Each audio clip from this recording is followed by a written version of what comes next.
विचारांचा वसा आणि वारसा पुढे चालू ठेवण्याच्या उद्देशाने आणि त्यांचे विचार नवीन पिढीला बहाल करण्याच्या दृष्टीने विविध क्षेत्रातील नामांकित व्यक्तींच्या वेगवेगळ्या विषयांच्या माध्यमातून विविध विचारांची पेरणी या व्याख्यानमालेच्या माध्यमातून करण्याचा प्रयत्न सांस्कृतिक विभाग, आयकेसी विभाग, राष्ट्रीय सेवा योजना विभाग यांच्या संयुक्त विद्यमाने केला जात आहे.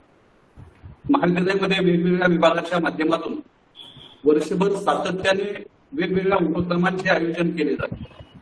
त्याचा फायदा महाविद्यालयातील विद्यार्थ्यांना, प्राध्यापकांना आणि समाजातील विविध घटकांना होतो.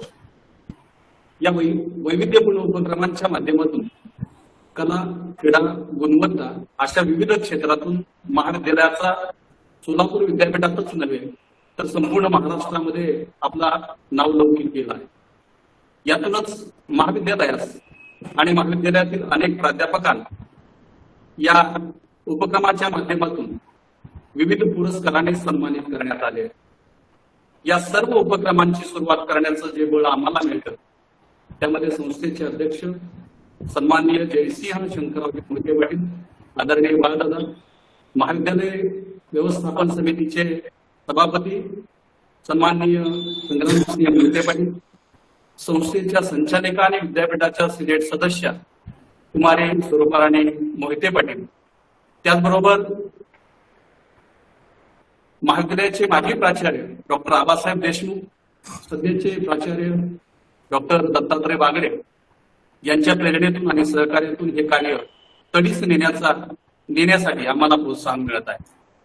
समाजामध्ये अनेक माणसं जन्माला येतात आणि जातात, पण काळाला देखील मुजरा करावा अशी माणसं फार थोडी असतात. त्यापैकीच एक सहकार महर्षी शंकररावजी मोहिते पाटील, ज्यांनी माळशिरस तालुक्याच्या माळरानावर हरित क्रांती केली. त्यांनी दलितांसाठी कार्य केलं आणि समाजातील अनेक कुटुंबाच्या चुली पेटवल्या. शेतकऱ्यांच्या, कष्टकऱ्यांच्या मनगटामध्ये त्यांनी बळ दिलं. आपल्या उभ्या आयुष्यामध्ये मंदिराच्या शिखराला कळस बनण्यापेक्षा पायातील चिरा बनण्याचं काम त्यांनी केलं. हे सहकार महर्षी शंकररावजी मोहिते पाटील यांचे विचार सदैव तेवत ठेवण्यासाठी आमच्या महाविद्यालयातील अष्टपैलू व्यक्तिमत्व असणारे प्राध्यापक, ज्यांना कृतिशील प्राध्यापक या पुरस्काराने सन्मानित केलं, ते आमचे मार्गदर्शक डॉक्टर विश्वनाथ आवड यांनी या राष्ट्रीय व्याख्यानमालेचं आयोजन केलं. त्याबद्दल मी त्यांचे मनपूर्वक हार्दिक स्वागत करतो. त्याचबरोबर या कार्यक्रमासाठी महाविद्यालयातील उपस्थित सर्व प्राध्यापक, सहभागी विद्यार्थ्यांचं मी पुन्हा एकदा स्वागत करतो. त्याचबरोबर आजचे जे व्याख्याते आहेत ते म्हणजे आमचे मित्र प्राध्यापक बाळासाहेब साळुंके सर यांचेही मी मनपूर्वक स्वागत करतो. त्यांचा आजचा विषय आहे पश्चिम घाटातील जैवविविधता. जैवविविधता मानवी जीवनाचा आधार आहे. पृथ्वी तलावर सजीवांची जी काही विविधता आढळते त्यालाच आपण जैवविविधता असं म्हणतो. ही विविधता आपल्याला 3 पातळ्यांमध्ये पाहायला मिळते. एक म्हणजे प्रजाती, दुसरं म्हणजे परिसंस्था आणि तिसरं म्हणजे जनुकीय. जनुकीय म्हणजेच एखाद्या जीवामध्ये ज्या उपजाती असतात त्यांना आपण जैवविविधता असं म्हणतो. जनुकीय विविधता म्हणजे असे जीव जे मानवाने स्वतःच्या उपयोगासाठी जोपासले आहेत व त्यांची देखभाल ही मानवाद्वारे केली जात आहे. या जैवविविधतेचे 2 प्रकार आपल्याला पाहायला मिळतात. एक म्हणजे वन्यजीव आणि दुसरा म्हणजे पाळीव किंवा घरगुती. मानवाने आपल्या बुद्धी कौशल्याच्या सामर्थ्यावरती पर्यावरणाच्या प्रत्येक परिसंस्थेमध्ये हस्तक्षेप केला आणि या हस्तक्षेपाच्या माध्यमातून सर्व पर्यावरणीय परिसंस्था धोक्यात आल्या. या संबंधीचं विवेचन आजचे व्याख्याते करणारच आहेत. प्राध्यापक बाळासाहेब साळुंके सरांचा आजचा विषय आहे तो म्हणजे पश्चिम घाटातील जैवविविधता. त्यांची मी आपणास थोडक्यात ओळख करून देतो. प्राध्यापक बाळासाहेब साळुंके हे मांडवे गावचे सुपुत्र आहेत. ते शंकरराव मोहिते महाविद्यालयातील भूगोल विभागाचे प्राध्यापक म्हणून असून ते 2007 पासून या महाविद्यालयात कार्यरत आहेत. त्यांच्या नावातच बाळ हा शब्द असल्याने ते झाडांवर, वेलींवर सुद्धा एखाद्या लहान बाळाप्रमाणे प्रेम करतात. त्यामुळेच ते पर्यावरण विषयाचे प्राध्यापक शोधतात. केवळ महाविद्यालयातच नव्हे तर ते KG to PG पर्यंत शिकवणारे प्राध्यापक म्हणून आम्ही त्यांच्याकडे पाहतो. कारण संस्थेच्या विविध शाखांमध्ये ते पर्यावरण विषय शिकवण्याचं काम करत आहेत. त्याचबरोबर विविध गावात जाऊन ते पर्यावरणासंदर्भात आणि वृक्षारोपणासंदर्भात जनजागृती आणि मार्गदर्शन करीत आहेत. त्यांच्या या कार्याबद्दल त्यांना जिल्हा परिषद सोलापूर यांनी सन 2019-20 मध्ये वनमित्र पुरस्कार देऊन सन्मानित केला आहे. महाविद्यालयामध्ये देखील 2019-20 मध्ये पर्यावरण संवर्धनाबाबत त्यांनी अनेक उपक्रम राबवले आहेत. त्यामध्ये एक विद्यार्थी एक वृक्ष कार्यक्रमातून त्यांनी 1000 झाडांचं वाटप करून ती झाडे विद्यार्थ्यांच्या आपल्या शेतात घरासमोर लावून त्याचे दर महिन्याला जिओ टॅगच्या माध्यमातून फोटो घेण्याचं तंत्र त्यांनी अवगत केलं आहे. त्यांची एक वेगळी ओळख या महाविद्यालयामध्ये आहे. मला वाटतं त्यांच्या अंगात विविध पैलू असल्यामुळं आवड सरांनी देखील त्यांना विषय त्याच प्रमाणात दिलेला आहे. त्यांच्या विषय तो म्हणजे पश्चिम घाटातील जैवविविधता. ते आज आपणास या विषयावर अभ्यासपूर्ण अशा प्रकारचं व्याख्यान देणार आहेत.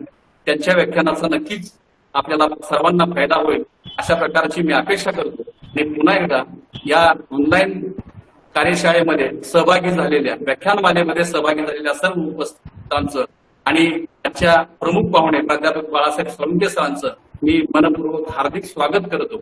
आणि याच्या पुढची असणारी सूत्र डॉक्टर विश्वनाथ आवड सर यांनी आपल्या हाती घ्यावीत अशी मी त्यांना विनंती करतो. धन्यवाद. धन्यवाद सर.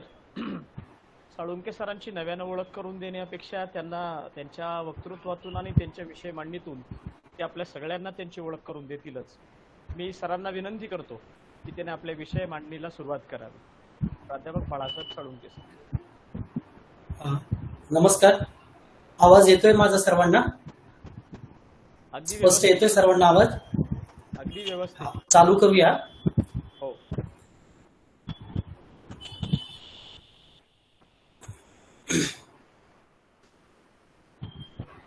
पुण्यश्लोक अहिल्यादेवी होळकर, सोलापूर विद्यापीठ सोलापूर, शिक्षण प्रसारक मंडळ अकलूज, संचलित शंकरराव मोहिते महाविद्यालय अकलूज, सहकार महर्षी राष्ट्रीय ऑनलाईन व्याख्यानमालेमधील हे 6वे पुष्प विचार पुष्प गुंफण्यासाठी मला आयोजकांनी या ठिकाणी जी संधी उपलब्ध करून दिली गेली त्याबद्दल आमच्या शंकरराव मोहिते महाविद्यालयाचे स्थानिक व्यवस्थापन समितीचे अध्यक्ष माननीय संग्रामसिंह मोहिते पाटील, आमच्या महाविद्यालयाचे आदरणीय प्राचार्य डॉक्टर दत्तात्रय बागडे सर, शंकरराव मोहिते महाविद्यालयाचे माजी प्राचार्य डॉक्टर आबासाहेब देशमुख, समन्वय समितीमधील IQCचे समन्वयक डॉक्टर हनुमंतराव अवताडे, राष्ट्रीय सेवा योजना या विभागाचे समन्वयक डॉक्टर चंद्रशेखर ताटे देशमुख, हिंदी विभागाच्या प्राध्यापिका डॉक्टर अपर्णा, डॉक्टर कुशेकर मॅडम आणि सगळ्यात महत्वाचं म्हणजे ज्यांनी हा मालिका चालू केली, ज्यांनी हा विषय सुरुवात केला गेला असे सांस्कृतिक विभागाचे विभाग प्रमुख डॉक्टर विश्वनाथ आवाड आणि माझी अतिशय सुसाव्य अशा आणि चांगल्या शब्दामध्ये ओळख करून दिली असे आमचे मित्र डॉक्टर चंद्रशेखर ताटे देशमुख आणि चंकेश्वर लोंढे सर या सर्वांचं तसंच संपूर्ण श्रोतेगणांचं मी सर्वप्रथम या सहकार महर्षी राष्ट्रीय ऑनलाईन व्याख्यानमालेमध्ये मला या ठिकाणी संधी उपलब्ध करून दिली आणि माझे विचार ऐकण्याच्या दृष्टिकोनातून आपण उपस्थित राहायला गेला त्याबद्दल स्वागत आणि आभार करतो आणि माझ्या विषयाला मी सुरुवात करतो. माझ्या विषयाचं जे नाव आहे ते विषयाचं नाव आहे वेस्टर्न घाट एक biodiversity region. Hello sir, PPT run होते?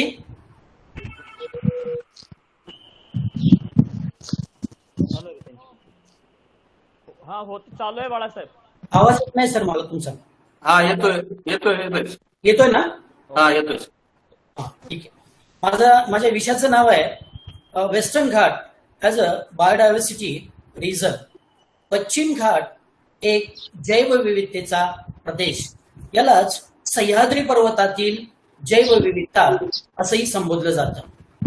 पश्चिम घाटातील जैवविविधतेचा अभ्यास करण्याची जी संकल्पना आहे किंवा पश्चिम घाट हाच जैवविविधतेचा एक संपन्न प्रदेश म्हणून का संबोधलं जातं? कारण पश्चिम घाटातील जैवविविधतेच्या संपन्न क्षेत्रामध्ये असंख्य प्रकारच्या जैवविविधतेच्या संकल्पना एकत्रित स्वरूपात असलेल्या आपल्याला पाहायला मिळतात. आजचा माझा जो विषय आहे तो पश्चिम घाटातील जैवविविधतेच्या रचना प्रकाराचा अभ्यास करत असताना मला याचे काही टप्पे करावे लागणार आहेत. याच्यातून काही जैवविविधतेच्या रचना या आपल्यासमोर मांडाव्या लागणार आहेत. कारण आज संपूर्ण जगाचा जर आपण अभ्यास केला गेला किंवा संपूर्ण जागतिक विवेचनाची संकल्पना जर आपण पाहिली गेली तर जगामध्ये जैवविविधतेच्या रचना प्रकाराचा अभ्यास करणं ही अलीकडच्या कालखंडातली किंवा आत्ताच्या कालखंडातली काळाची गरज असलेली आपल्याला दिसून येते. का दिसून येते तर आज जगातल्या जैवविविधतेच्या रचना प्रकारामध्ये प्रचंड प्रमाणात बदल होऊ लागले गेलेले आहेत. जैवविविधता या काही ठिकाणी वाढू लागलेल्या आहेत, काही ठिकाणी कमी होऊ लागलेल्या आहेत. त्याचा पर्यावरणावरती मोठ्या प्रमाणात परिणाम होऊ लागलेला आहे किंवा पर्यावरण अस्थिर स्वरूपात निर्माण झालेलं आपल्याला दिसून येऊ लागले गेले. मग ही संकल्पना पाहण्याच्या दृष्टिकोनातून जर आपण एकंदरीत बघितलं गेलं तर संपूर्ण जगामध्ये काही हॉटस्पॉट्स निर्माण झाले गेलेले आहेत. का हॉटस्पॉट्स निर्माण झाले गेलेले आहेत तर त्या संपूर्ण जगाचा जर आपण अभ्यास केला गेला तर त्या जगामध्ये मानवाने जैवविविधतेच्या घटनांवरती अतिक्रमण केलं गेलेलं आहे. ज्या प्रदेशामध्ये अतिक्रमण केलं गेलेलं आहे त्या क्षेत्रामध्ये अतिक्रमण केलं गेलेलं आहे तो प्रदेश आणि ते क्षेत्र आज हॉटस्पॉट्स म्हणून भरलं गेलेलं आहे. आणि ते जर समजून घ्यायचं असेल किंवा अशा जैवविविधतेची रचना जर आपल्याला मांडायची असेल तर जैवविविधतेच्या संकल्पनेच्या बाबतीत काही अंशी विचार करणं अपेक्षित स्वरूपाचं आहे. आता तो जर विचार करायचा असेल तर काय घटक मांडावे लागतील किंवा कुठली रचना आपल्याला मानवाच्या समोर प्रस्थापित करावी लागेल याचा जर आपण आढावा घेतला गेला तर साधारणतः समुदाय आणि परिसंस्था या दोन महत्वाच्या रचना आहेत. समुदाय हा एक वेगळा घटक आहे आणि इकोसिस्टीम किंवा परिसंस्था हा एक वेगळा घटक आहे. या दोन्ही घटकांमध्ये जेव्हा स्थिरता निर्माण होते तेव्हा जैवविविधता प्रस्थापित झालेली आपल्याला दिसून येते. आणि अशी जैवविविधता मानवाच्या दृष्टिकोनातून अतिशय महत्वाची आहे. कारण आज आर्थिकदृष्ट्या जर संपन्नता प्राप्त करायची असेल मानवाला अन्न वस्त्र आणि निवारा हे 2-3 घटक जर उपलब्ध करून घ्यायचे असतील तर जैवविविधता ही असणं अतिशय महत्वाचं आहे. जर ती जैवविविधता संपन्न स्वरूपात नसेल किंवा जैवविविधतेची रचना ही संपन्नतेच्या दृष्टिकोनातून नसेल तर त्या देशामध्ये प्रचंड प्रमाणात समस्या प्रस्थापित झालेल्या आपल्याला पाहायला मिळतात. जर ती जैवविविधता संपन्नतेच्या दृष्टिकोनातून आपल्याला न्यायची असेल तर अशा घटकांचा विचार करणं अपेक्षित स्वरूपाचं आहे. आज आपण जर पृथ्वीच्या पृष्ठभागाचं निरीक्षण केलं गेलं तर पृथ्वीच्या पृष्ठभागावरती जीवन आणि अजीगणित स्वरूपाच्या ज्या असणाऱ्या जैवविविधता आहेत त्या जैवविविधता या असंख्य स्वरूपाच्या प्रक्रियेमधून घडल्या गेलेल्या आहेत. कुठल्या कुठल्या प्रक्रियेमधून घडल्या गेल्या याचा जर आपण विचार केला गेला तर काही अनुवंशिक स्वरूपाच्या प्रक्रिया आहेत, काही गुणसूत्रीय स्वरूपाच्या प्रक्रिया आहेत, काही जननिक स्वरूपाच्या प्रक्रिया आहेत, काही जातीय विविधतेच्या दृष्टिकोनातून निर्माण झालेल्या प्रक्रिया आहेत आणि सगळ्यात महत्वाची म्हणजे जी इकोसिस्टीम आहे परिसंस्था आहे ती परिसंस्था सदृढ स्वरूपाची असणारी एक जैवविविधतेची रचना आहे आणि ती आज जगामध्ये प्रस्थापित असणं अपेक्षित स्वरूपाचं आहे. माझ्या विषयाच्या दृष्टिकोनातून जात असताना जगाचा जैवविविधतेच्या दृष्टिकोनातून असणारा जो आढावा आहे तो आढावा अतिशय महत्वाचा आहे. कारण जागतिक विवेचनाच्या दृष्टिकोनातून जैवविविधता ही संकल्पना जर आपल्याला स्पष्ट करायची असेल तर जगात बायोडायव्हर्सिटी या संकल्पनेचा अर्थ मांडणं अपेक्षित स्वरूपाचा आहे. या संकल्पनेचा अर्थ हा 1980च्या दशकामध्ये भारतामध्ये आणि जगामध्ये व्हायला सुरुवात झाली गेली. पण खऱ्या अर्थाने याचा अर्थ जर आपण बघितला गेला तर ग्रीक वर्ड्स मध्ये बायोला लाईफ असं संबोधलं जात होतं आणि लॅटिन वर्ड्स मध्ये लॅटिन डायव्हर्सिटी सिस्टीम वर्ड्स मध्ये व्हरायटी या नावाने त्याच्याकडे बघितलं जात होतं. म्हणून the whole word biodiversity generally therefore means variety of life ही संकल्पना बायोडायव्हर्सिटीच्या दृष्टिकोनातून संपूर्ण जगामध्ये कार्यान्वित झालेली आपल्याला दिसून येत आहे. म्हणून जागतिक विवेचनाचा जर आपण अभ्यास केला गेला किंवा जगाचा नकाशा जर आपण डोळ्यासमोर ठेवला गेला आणि जगाच्या नकाशाच्या माध्यमातून जैवविविधतेचं चित्र जर संपन्नतेच्या दृष्टिकोनातून मांडण्याचा प्रयत्न जर आपण केला गेला तर त्या संपन्नतेमध्ये जगाच्या नकाशात काही जैवविविधतेचे प्रदेश अतिशय महत्वाचे किंवा संपन्न प्रदेश म्हणून आपल्याला पाहायला मिळतात. एकंदरीत संपूर्ण जगाचा जर आपण चित्र किंवा जगाचा आराखडा जर डोळ्यासमोर घेतला तर या संपूर्ण जागतिक जैवविविधतेच्या रचना प्रकारामध्ये भारत हा 12व्या नंबरचा देश असलेला आपल्याला पाहायला मिळतो किंवा आहे. आणि अशा देशाच्या अनुषंगाने ही आकडेवारी जर आपण समोर मांडली गेली तर जगामध्ये दक्षिण अमेरिका खंडातील अमेझॉन नावाच्या नदीचं खोरं, आफ्रिका खंडातील कांगो नदीचं खोरं आणि आशिया खंडातील जी फिलिपाईन्स, मादागास्कर बेट आहेत किंवा जावा सुमात्रा नावाची जी बेट आहेत ही संपूर्ण इक्वेटर रिजन्स मध्ये असणारं क्षेत्र जगातलं जैवविविधतेचं संपन्न क्षेत्रातील प्रदेश किंवा संपन्न भूभागाचं क्षेत्र म्हणून याच्याकडे बघितलं जातं. आता आफ्रिका खंडाचा आणि दक्षिण अमेरिका खंडाचा जर आपण विचार केला गेला तर दक्षिण अमेरिका नावाच्या खंडामध्ये अमेझॉन नावाची एक नदी आहे. या अमेझॉन नावाच्या नदीचं क्षेत्र ब्राझील, पेरू आणि चिली या 3 राष्ट्राच्या समर्पित क्षेत्रामध्ये असलेलं आपल्याला दिसून येतं किंवा आहे. आणि या ठिकाणी किंवा अमेझॉन नदीच्या खोऱ्यामध्ये बायोडायव्हर्सिटीची जी संकल्पना आहे किंवा बायोडायव्हर्सिटीची जी रचना आहे ती अतिशय संपन्न स्वरूपाची रचना आहे. पुरातन कालखंडामध्ये इथं असणाऱ्या जंगल सदृश्य संपत्तींना अनुसरून जैवविविधतेचे जे घटक आहेत ते जैवविविधतेचे घटक अगदी पौराणिक कालखंडापासून या अमेझॉन नदीच्या खोऱ्यामध्ये आहेत. तसंच कांगो नदीच्या खोऱ्यामध्ये देखील पाहायला मिळतात. इक्वेटर रिजनचा पॅटर्न असल्या कारणामुळं कांगो नदीचं क्षेत्र हे जैवविविधतेने संपन्न क्षेत्र म्हणून संबोधलं जातं. तसंच जे जावा, सुमात्रा, फिलिपाईन्स बेटांचा जो समूह आहे त्या समूहामध्ये देखील जैवविविधतेची रचना अतिशय संपन्न स्वरूपाची आपल्याला दिसून येते. आता इथे एक मजेशीर उदाहरण आहे.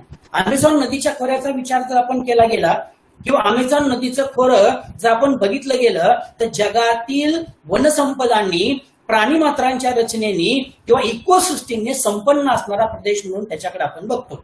1970-80च्या दशकात चित्रित झालेला अनाकोंडा नावाचा जो चित्रपट आहे त्या अनाकोंडा नावाच्या चित्रपटामध्ये अमेझॉन नावाच्या नदीच्या खोऱ्याचं चित्रीकरण सुस्पष्ट स्वरूपात या ठिकाणी केलेलं आपल्याला दिसून आलं गेलेलं आहे किंवा चित्रपटामध्ये मांडलं गेलेलं आहे. आपण त्या चित्रपटामधील अनाकोंडा नावाच्या प्राण्याची संकल्पना जर आपण बघितली गेली तर ती अनाकोंडा नावाच्या प्राण्याच्या संकल्पनेमधील असणारी रचना ही अलीकडच्या कालखंडामध्ये नाही. म्हणजेच अमेझॉन नदीच्या खोऱ्यामधील अनाकोंडा नावाच्या प्राण्यांचं अस्तित्व हे अलीकडच्या कालखंडामध्ये लोप पावत चाललेलं आपल्याला दिसून आलं गेलेलं आहे. याला आमच्या किंवा एन्व्हायरमेंटल संरक्षण प्रणालीमध्ये इकॉलॉजिकल सक्सेशन या नावाने आम्ही संबोधतो. म्हणजेच काय म्हणतो, परिस्थितिकीय अनुक्रमण या नावाने याच्याकडे आम्ही पाहतो. आता जागतिक विवेचनाच्या दृष्टिकोनातून या आफ्रिका खंडामधील अनाकोंडा नावाचा प्राणी जर लोप झाला किंवा नाहीसा झाला तर तो जगातील प्राणीमात्रांच्या दृष्टिकोनातून एक धोक्याची घंटा असलेली आपल्याला पाहायला मिळते. त्याचंच चित्र इकॉलॉजिकल सक्सेशन्स मध्ये पाहायला मिळालेलं आहे. कारण त्या अनाकोंडाची जागा दुसऱ्या प्रकारच्या प्राण्यांनी किंवा विविध प्रकारच्या जीवजातीच्या रचना प्रकारांनी घेतलेली आपल्याला दिसून आली गेलेली आहे. आणि तीच प्रणाली आजच्या स्थितीमध्ये संपूर्ण जगात घडते आणि याचा विचार मानवाने करण्याची आवश्यकता असलेली आपल्याला दिसून येऊ लागली गेलेली आहे. म्हणून इथं एक समर्पक स्वरूपाचं उदाहरण आपल्याला पाहता येऊ शकेल ते म्हणजे जागा आणि जगू द्या किंवा बळी तो कानपिळी अशा प्रकारची संकल्पना देखील आपल्याला इथं मांडता येऊ शकते. अजून एक उदाहरण मला आठवलं ते अशा प्रकारचं की आपले जे पूर्वज आहेत किंवा मानवाची उत्पत्ती कुणापासून झाली गेली किंवा मानव कसा निर्माण झाला गेला याचा जर अर्थ आपण पाहायला गेला किंवा त्याच्या पाठीमागे जाण्याची संकल्पना जर आपण मांडली गेली तर मानवाचे जे पूर्वज आहेत ते पूर्वज म्हणजे माकड वर्गीय किंवा माकडं हे मानवाचे पूर्वज आहेत किंवा गोरिला, चिंपांजी हे मानवाचे पूर्वज आहेत. आता माकडाच्या अवशेषाकडे किंवा माकडाच्या अवयवाकडे जर आपण बघितलं गेलं तर माकडाला विशिष्ट प्रकारचे वेगवेगळ्या प्रकारचे अवयव असलेले आपल्याला दिसून येतात किंवा आहे. पूर्वी होते आणि आजही असलेले आपल्याला दिसून येतात. पण त्या माकडांपासून आज अस्तित्वात आलेला जो मानव आहे त्या मानवाला माकडातले गुणधर्म आहे पण सर्वच्या सर्व अवयव असलेले आपल्याला पाहायला मिळत नाही. त्यातील माकडाला जी शेपटी होती ती शेपटी आजच्या मानवाला नसलेली आपल्याला दिसून येते. ही जी काळाच्या ओघात घडलेली संकल्पना आहे त्या काळाच्या ओघात घडलेल्या संकल्पनेला इकॉलॉजिकल सक्सेशन असं संबोधलं जातं. परिस्थितिकीय अनुक्रमण या नावाने संबोधलं जातं आणि ती परिस्थितिकीय अनुक्रमणाची रचना आज संपूर्ण जगामध्ये काळाच्या ओघात घडत आहे. मला इथं एक मजेशीर उदाहरण मांडायचं आहे की पूर्वीप्रमाणे म्हणजे माकडाप्रमाणे जर मानवाला शेपूट असतं तर त्याचा उपयोग मानवाने कशा प्रकारे केला गेला असता याची कल्पना करणं एक विक्षिप्त स्वरूपाचं किंवा काही चांगल्या वाईट गुणांच्या अनुषंगाने आपल्याला पाहता येऊ शकणार आहे. म्हणून याचाही अर्थ या इकॉलॉजिकल सक्सेशन प्रणालीचा अर्थ जैवविविधतेच्या संपन्नतेच्या दृष्टिकोनातून पाहणं अतिशय गरजेचं आहे. तसंच आफ्रिका खंडामधील तेत्से नावाची एक मासी होती जी आफ्रिका खंडामधील कांगो नदीच्या खोऱ्यातलं अतिशय वैभवशाली क्षेत्र म्हणून त्याच्याकडे बघितलं जायचं.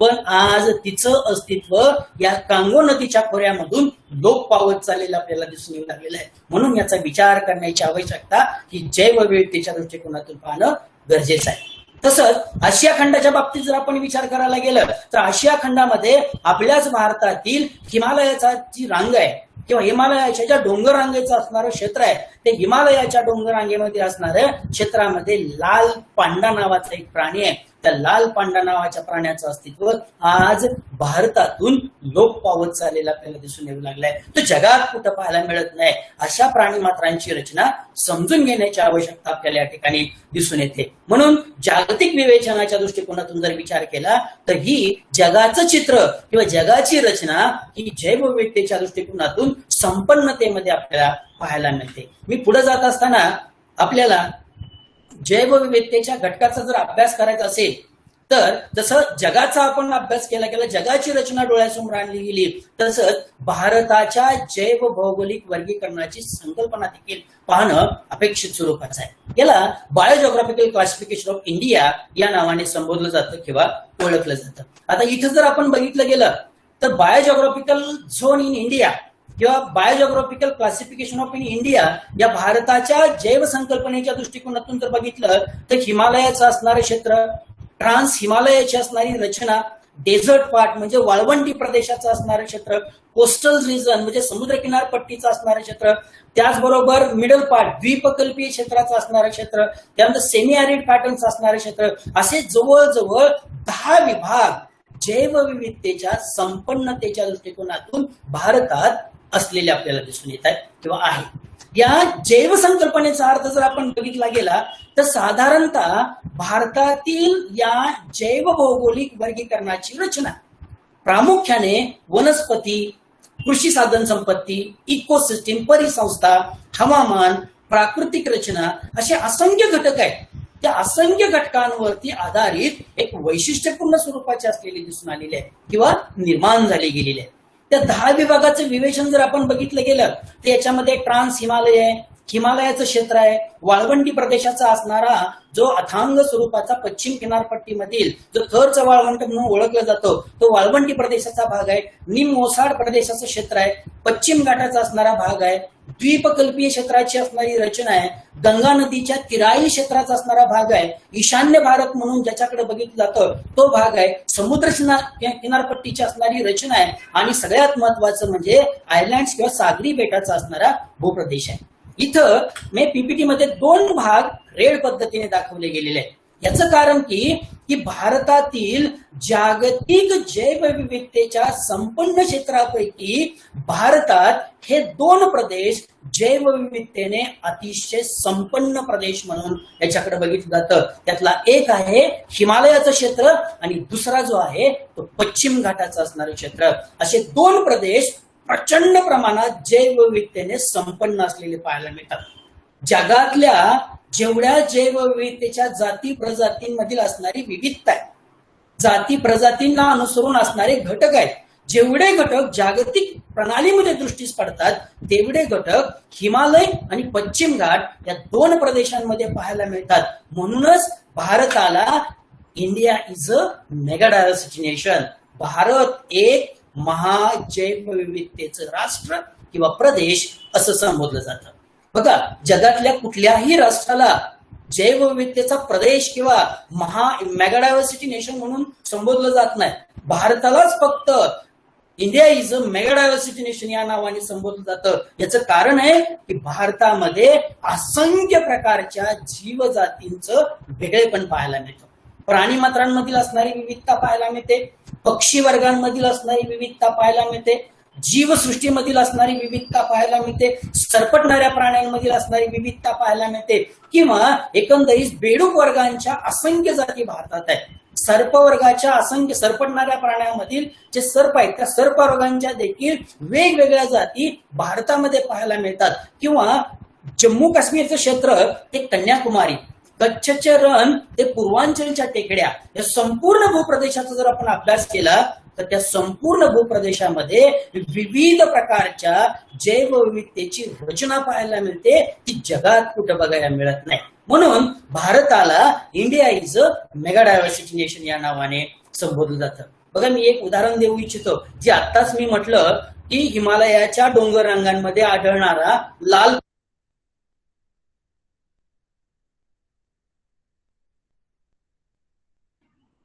बाळासाहेब तुमचं माईक बंद झालाय. बाळासाहेब माईक बंद झालाय तुमचा.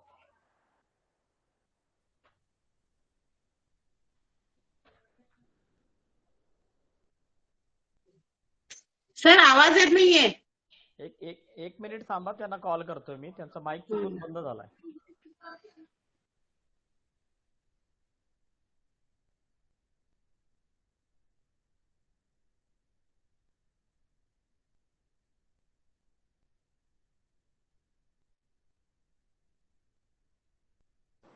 सर माईक म्यूट झालेला आहे आपला, आवाज येत नाहीये. एक मिनिट थांबा, त्यांना कॉल लावतोय मी.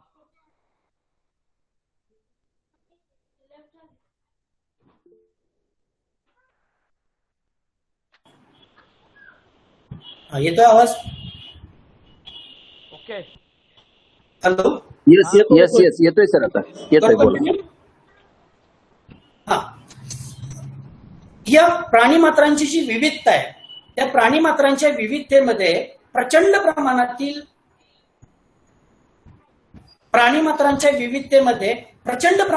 विविधता या संपूर्ण या भारताच्या प्राकृतिक रचना प्रकारांना आपल्याला पाहायला मिळते. म्हणून भारताच्या प्राकृतिक रचना प्रकाराचा अभ्यास करत असताना या संपूर्ण प्राणीमात्रामधील विविधतेचे घटक हे भारतात पाहायला मिळतात. मी जी 2 उदाहरणं दिली, कोणती 2 उदाहरणं, की हिमालयाच्या डोंगरांगामध्ये आढळणारा लाल पांडा आणि महाराष्ट्राची देशी गाई ही भारतातून नामशेष होण्याच्या मार्गात असलेली आपल्याला पाहायला मिळते. याचं अस्तित्व दुसऱ्या प्राणीमात्रांनी घेतलेलं आपल्याला दिसून येतं, की जे मगाशी म्हटलं की इकॉलॉजिकल सक्सेशन प्रणालीच्या दृष्टिकोनातून होऊ घातलं गेलेलं आहे.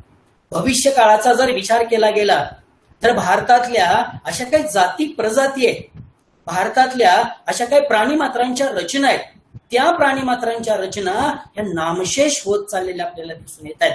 त्या जर टिकवायच्या असतील, याचं अस्तित्व जर आपल्याला भारताच्या या भूमीमध्ये किंवा संपूर्ण पश्चिम घाटाच्या आणि एकंदरीत हिमालयाच्या डोंगररांगांमध्ये जर टिकवायचं असेल तर या संपूर्ण प्राणीमात्रांचं अस्तित्व टिकवण्याच्या दृष्टिकोनातून प्रत्येक मानवाने प्रयत्न करण्याची आवश्यकता असलेली आपल्याला दिसून येते. म्हणून भारताला India is a mega diversity nation असं का संबोधतात, याचा ही संकल्पनेचा अर्थ त्याच्या माध्यमातून आपल्याला पाहायला मिळतो. अजून एक संकल्पना आहे की जी भारताच्या दृष्टिकोनातून महत्वाची मानली जाते.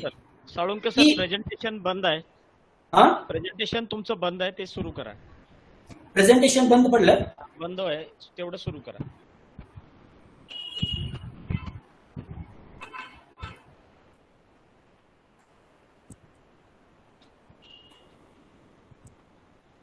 हा सर. हा, हॅलो सर, आवाज येत नाही तुमचा. सुरू झालाय, आता सुरू झालाय. आहे का? स्क्रीनला आलोय ना आता सर? हा, आलाय. Okay, thank you sir. ओके. मी एक मुद्दा पाठीमागे जातो सर.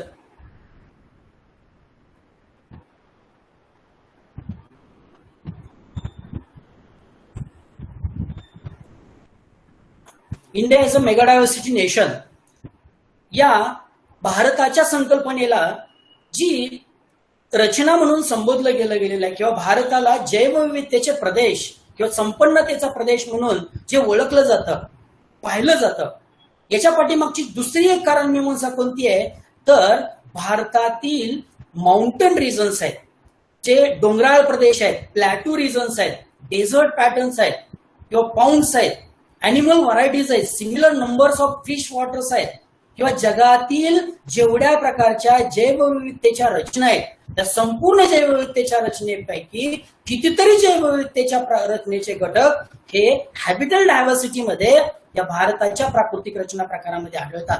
म्हणून बहुतांश करून भारताला या घटकाच्या अनुषंगाने देखील India is a mega diversity nation या नावाने संबोधलं जातं. अजून एक दुसरा घटक आहे तो म्हणजे कल्चरल डायव्हर्सिटी. कल्चरल डायव्हर्सिटी मध्ये जम्मू काश्मीर पासून ते कन्याकुमारी पर्यंत आणि कच्छच्या रणापासून ते अगदी पूर्वांचलच्या टेकड्यापर्यंत संपूर्णपणे कल्चरल व्हरायटीज आपल्याला भारतामध्ये बघायला मिळतात. आणि त्या कल्चरल व्हरायटीज मुळे भारताला India is a mega diversity nation या नावाने संबोधलं जातं. आणि हीच जी संकल्पना आहे ती संकल्पना बहुतांश करून या संपूर्ण घटकांमध्ये आपल्याला पाहायला मिळते. आणि तोच घटक मला या ठिकाणी इथं स्पष्ट करायचा आहे.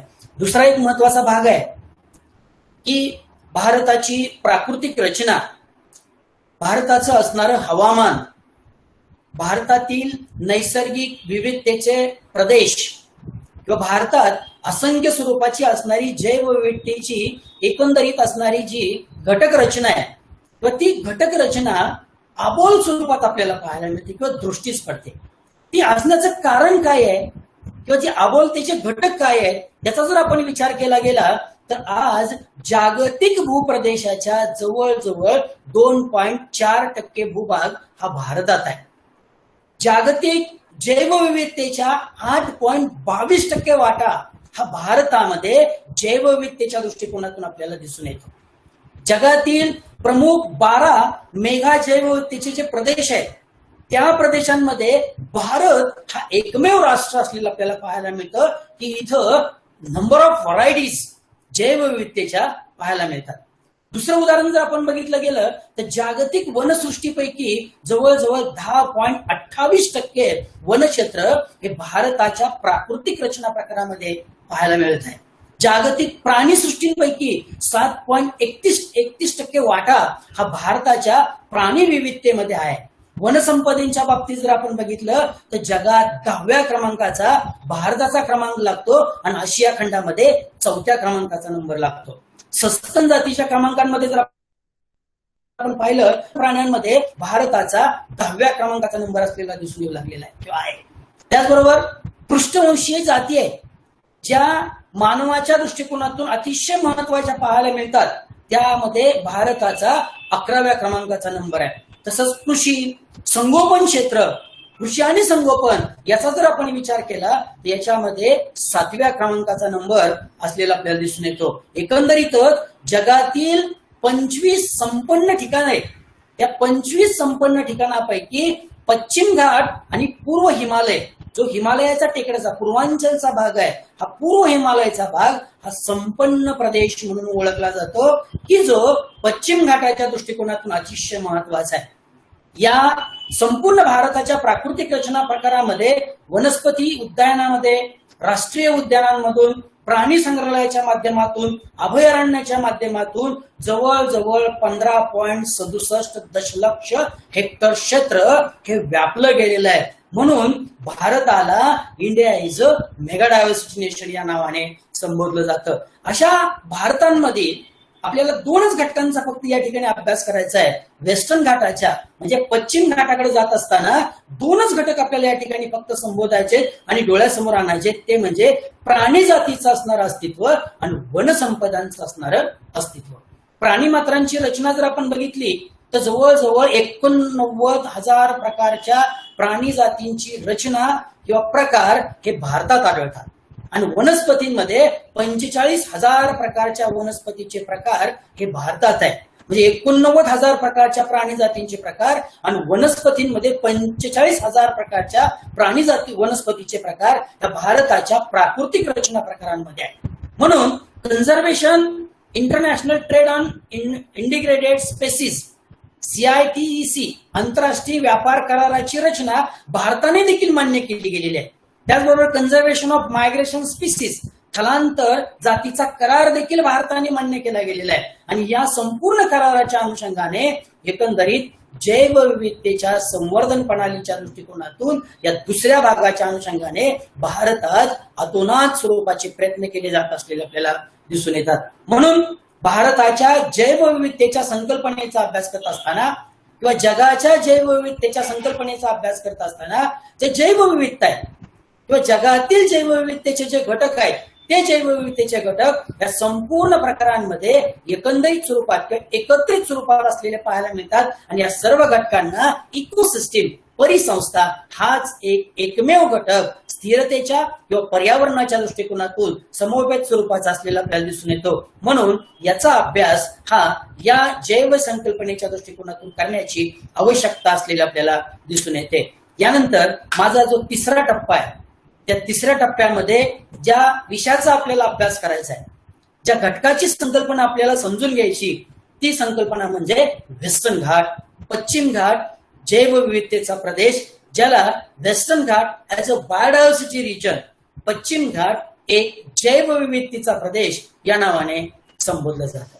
आता पश्चिम घाटाच्या बाबतीत जर आपण पाहिलं तर पश्चिम घाट हा कुठून कुठपर्यंत चालू झाला गेलेला आहे किंवा याची जैव संकल्पनेच्या दृष्टिकोनातून जी प्राकृतिक रचना आहे ती प्राकृतिक रचना कोणत्या प्रदेशापासून कोणत्या क्षेत्रापर्यंत आहे किंवा एकंदरीत जवळजवळ 1,32,000 हेक्टर क्षेत्र या दशलक्ष हेक्टर क्षेत्र या पश्चिम घाटाच्या रचना प्रकारांमध्ये व्यापलं गेलेलं आहे. याची जर रचना आपण पाहिली गेली तर गुजरात, महाराष्ट्र, गोवा, कर्नाटक, केरळ आणि आंध्र प्रदेश हे जे प्रदेश आहेत, हे जे क्षेत्र आहे, हे प्रदेशाचं क्षेत्र हे पश्चिम घाटामध्ये समाविष्ट केलं जातं. आणि अशा समाविष्ट केलेल्या पश्चिम घाटाचे 2 विभाग प्रामुख्याने पाहायला मिळतात.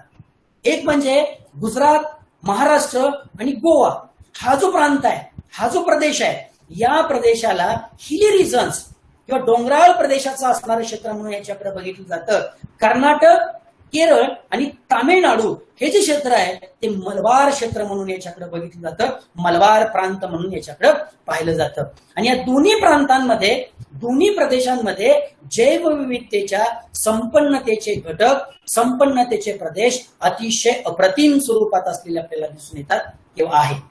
याची संपूर्ण व्यूहरचना जर आपण बघितली गेली तर उत्तरेकडे असणारे जे गुजरात सारखं राज्य आहे, त्याचबरोबर महाराष्ट्र, गोवा आणि दक्षिणेकडे असणारं कर्नाटक, केरळ ही जी राज्य आहेत ही राज्य पश्चिम घाटाच्या समोपाधिक रचना प्रकारामध्ये किंवा जैवविविधतेच्या घटकांमध्ये समाविष्ट केली गेलेली आहे. याच्यामध्ये सह्याद्री पर्वताच्या पश्चिम घाटामधील असणारी जी पर्वतरांग आहे आणि मलबार प्रांताचं असणारं जे क्षेत्र आहे ते मलबार प्रांताचं असणारं क्षेत्र हे जैवविविधतेच्या संपन्नतेचा घटक म्हणून पाहिलं जातं. याच्यामधील पश्चिम घाटाची एकंदरीत क्षेत्रफळाची रचना जर बघितली तर जवळजवळ 1,32,606 चौरस किलोमीटर क्षेत्राने व्यापली गेलेली आहे. आणि या संपूर्ण क्षेत्रफळामध्ये पश्चिम घाटाचं भारताच्या एकंदरीत क्षेत्रफळापैकी 4% क्षेत्र व्यापलं गेलेलं आपल्याला दिसतंय किंवा दिसून येत आहे. याच्यामध्ये पश्चिम घाटाचा जर आपण पूर्णपणे अरवली पर्वत, सातपुडा पर्वतापासून ते कन्याकुमारीच्या क्षेत्रापर्यंत जर आपण अभ्यास केला किंवा पाहिलं तर पश्चिम घाटाच्या संपूर्ण क्षेत्रामध्ये जवळजवळ 150 ते 200 सेंटीमीटर पर्यंत पर्जन्य पडत असतं आणि काही ठिकाणी 250 सेंटीमीटर पर्यंत पर्जन्याची रचना निर्माण झालेली पाहायला मिळते. याचा परिणाम प्रचंड प्रमाणात या पश्चिम घाटाच्या प्रदेशामध्ये जैवविविधतेचं वेगळेपण पाहायला मिळतं, वनसंपदांचं वेगळेपण पाहायला मिळतं.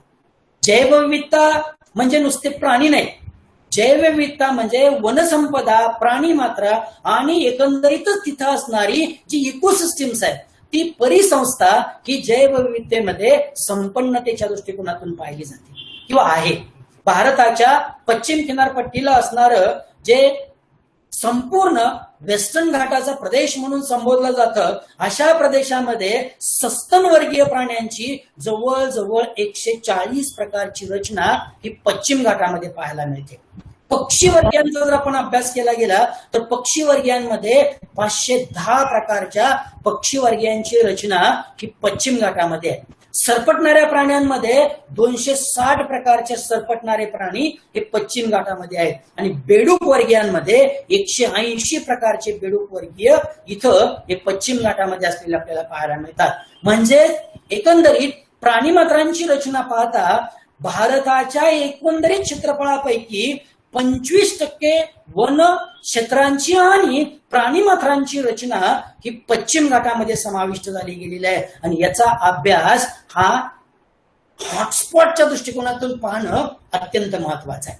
का पाहणं गरजेचं आहे किंवा भारताला इंडिया इज अ मेगाडायव्हर्सिटी नेशन या नावाने का संबोधलं जातं याचा अर्थ जर आपण शोधला गेला तर पश्चिम घाटामध्ये प्रचंड प्रमाणात जैवविविधतेच्या जाती प्रजातींचं वेगळेपण दिसून येत आहे आणि हे वेगळेपण जर काही प्रदेशाच्या अनुषंगाने जर लोप पावत चाललं गेलं, काही प्राणीमात्रांच्या अनुषंगाने जर नाही होत चाललं गेलं तर त्याचा अभ्यास करण्याची आवश्यकता असलेली आपल्याला दिसून येऊ लागलेली आहे किंवा दिसते. म्हणून पश्चिम घाटामध्ये असणाऱ्या या प्राणीमात्रांचा अभ्यास आपल्याला वेगळ्या आणि काही घटकांच्या अनुषंगाने आपल्याला करायचं आहे की जे दोनच घटक हे पश्चिम घाटाच्या दृष्टिकोनातून अतिशय महत्वाचे मानले जातात. एक म्हणजे वनसंपदांचे आणि दुसरे म्हणजे प्राणीमात्रांचे की जे सस्तन प्राण्यांमध्ये गणले जातात, पक्षीवर्गीय प्राण्यांमध्ये गणले जातात, सरपटणाऱ्या प्राण्यांमध्ये गणले जातात, बेडूक वर्गीय प्राण्यांमध्ये गणले जातात. त्या संपूर्ण प्राणीमात्रांची रचना आणि वनसंपदांच्या संकल्पनेची रचना या ठिकाणी आपल्याला अभ्यासायची. त्यातील पुढचा घटक जो अतिशय महत्वाचा आहे तो म्हणजे फॉरेस्ट स्टोरीज म्हणून याच्याकडे बघितलं जातं की पश्चिम घाटातल्या वनसंपदांच्या रचना प्रकारांचा अभ्यास किंवा पश्चिम घाटातील वनसंपदांची जी वैश्विक संकल्पना आहे ती कशा प्रकारची असू शकणार आहे याचा जर आपण आढावा घेतला गेला तर पश्चिम घाटामध्ये वनसंपदांमधून उष्णकटिबंधीय आर्द्रसधारित प्रकारची, उष्णकटिबंधीय समशीतोष्ण कटिबंधीय क्षेत्रातली आणि सदाहरित पानझडी तसंच खारटी वने, कच्छच्या रणातील, तीव्रांची रणातील आणि सुंदरी क्षेत्रातील वनसंपदांची रचना ही पश्चिम घाटाच्या या प्रदेशामध्ये अगदी अरवली पर्वतापासून ते कन्याकुमारीच्या निलगिरी पर्वताच्या पायथ्यालगतच्या क्षेत्रापर्यंत विविध अंगाने आणि वेगवेगळ्या प्रकारच्या वनसंपदांच्या आर्थिक संपन्नतेने पाहायला मिळते. का इथं प्रचंड प्रमाणात वनसंपदांची रचना वाढते तर या प्रदेशामध्ये जवळजवळ 150 ते 200 सेंटीमीटरचा पाऊस पडतो. तर 150 ते 200 सेंटीमीटरचा पाऊस पडतो आणि काही प्रदेशामध्ये 200 सेंटीमीटर पेक्षा जास्त पाऊस पडत असल्या कारणानं 40 ते 60 मीटर पेक्षा जास्त घनदाट सदाहरित वनांचं क्षेत्र हे पश्चिम घाटाच्या क्षेत्रामध्ये दृष्टीस पडतं, दिसून येतं. आर्द्र सदाहरित वनांमध्ये एकाच ठिकाणी ह्युमस नावाच्या घटकाचं अस्तित्व प्रचंड प्रमाणात प्राप्त होत असल्या कारणानं गर्दीकडून पश्चिम महाराष्ट्रामध्ये किंवा पश्चिम वेस्टर्न घाटाच्या रचना प्रकारामध्ये जाळीदार स्वरूपाच्या वृक्षांचं आच्छादन मोठ्या प्रमाणात आहे आणि अशा प्रदेशांमध्ये जैवविविधतेची रचना ही संपन्नतेच्या दृष्टिकोनातून पाहायला मिळते. म्हणून त्याचाही विचार कुठेतरी या पश्चिम घाटाच्या दृष्टिकोनातून अभ्यासणं अपेक्षित स्वरूपाचा आहे. आता मी पश्चिम घाटाच्या वनसंपदांच्या रचना प्रकारांचा अभ्यास करत असताना अगदी गुजरातल्या अरवली पर्वतापासून ते कन्याकुमारीच्या क्षेत्रापर्यंत मधील असणाऱ्या वनसंपदांच्या संकल्पनेची रचना आपणासमोर मांडण्याचा प्रयत्न करणार आहे. यातील जो पहिला घटक आहे तो पहिला घटक अशा प्रकारचा आहे की the Western Ghat extended from Satpura region in the north systems किंवा नॉर्थ पार्ट. नर्मदा नदीचं जे खोरं आहे आपल्या समोरची जी स्क्रीन दिसते या स्क्रीन मध्ये नर्मदा नदीचं खोरं आहे आणि ह्या नर्मदा नदीचा उगम सातपुडा आणि अरवली पर्वतामधून होतो.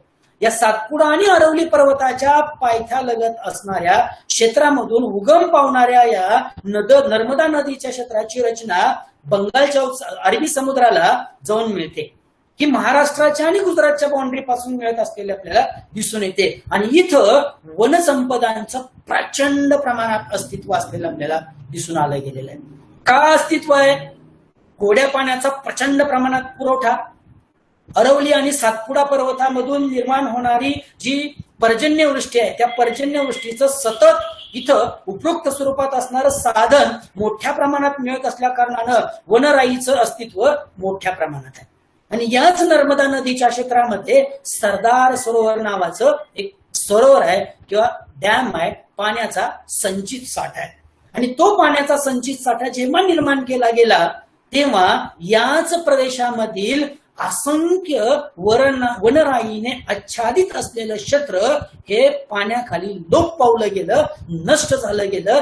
त्याचबरोबर त्या प्रदेशातील काही जीवजाती, इकोसिस्टीम, परिसंस्था किंवा जैवविविधतेला अनुसरून असणारे जे घटक आहेत हे सर्वच्या सर्व घटक लोप पावले गेले आणि सरदार सरोवराच्या अस्तित्वाची रचना निर्माण झालेली पाहायला मिळाली. डेव्हलपमेंट प्रोजेक्टच्या दृष्टिकोनातून अतिशय उत्तम बाब आहे.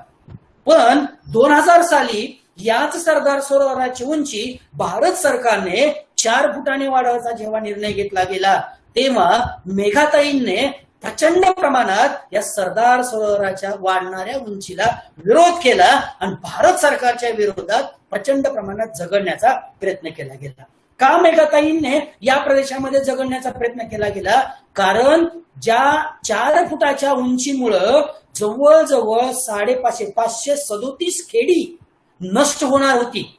537 खेड्यांमधील वनसंपदांचं अस्तित्व, या नर्मदा नदीच्या खोऱ्यामधील अस्तित्व लोप पावणार होतं, नाहीसं होणार होतं.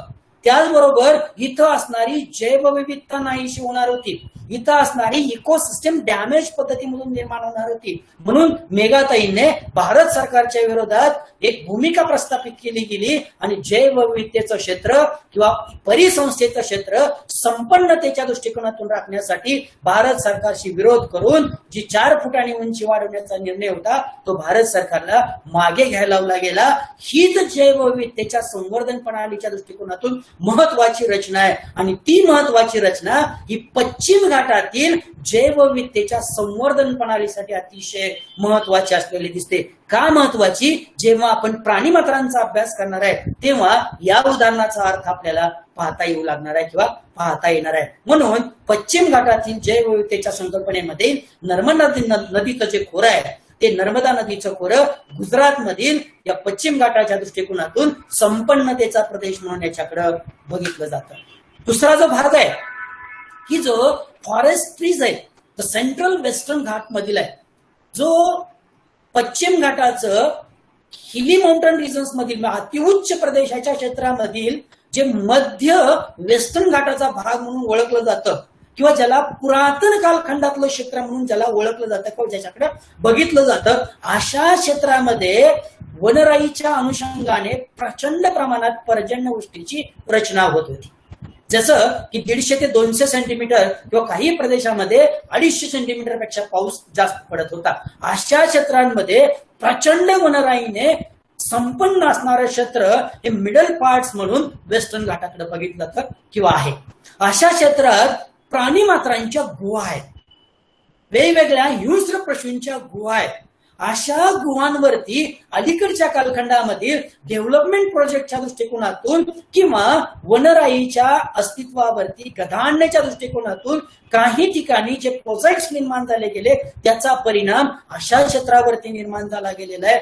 परिणामी तिथं असणाऱ्या प्राणीमात्रांच्या अस्तित्वावरती गदा निर्माण झालेली दिसून येऊ लागली. म्हणून अलीकडच्या कालखंडाचा विचार करता असे जे क्षेत्र आहेत, असे जे प्रदेश आहेत किंवा जैवविविधतेने संपन्न असणारा हा वेस्टर्न घाटातील तो मिडल पार्टचा जो भाग आहे, तो मिडल पार्टचा भाग हा संपन्नतेच्या दृष्टिकोनातून जर राखायचा असेल तर या क्षेत्राचं संवर्धन करण्याची आवश्यकता असलेली आपल्याला दिसून येते किंवा दिसून येऊ लागली गेलेली आहे. का दिसून येऊ लागलेली आहे? कारण ही इकोसिस्टमली डायव्हर्ट होणारी रचना आहे. आता उदाहरण दाखल जर आपण बघितलं गेलं तर या प्रदेशामध्ये एखाद्या जाती प्रजातींचं अस्तित्व जर वाढवायचंय किंवा हा जो मिडल पार्ट आहे या मिडल पार्ट्स मध्ये एखादा प्राणी आहे, त्या प्राणी मात्रांची रचना जर वाढवायची असेल तर त्या ठिकाणच्या असणाऱ्या इकोसिस्टीम या सदृढ करण्याची आवश्यकता आपल्याला दिसून येते. जनन प्रक्रिया वाढवून किंवा कुठून तरी एखादा प्राणी आणून त्या प्रदेशात सोडून त्या जाती प्रजातींचं अस्तित्व हे वाढवता येऊ शकणार नाही, हे कदापि शक्य नाही.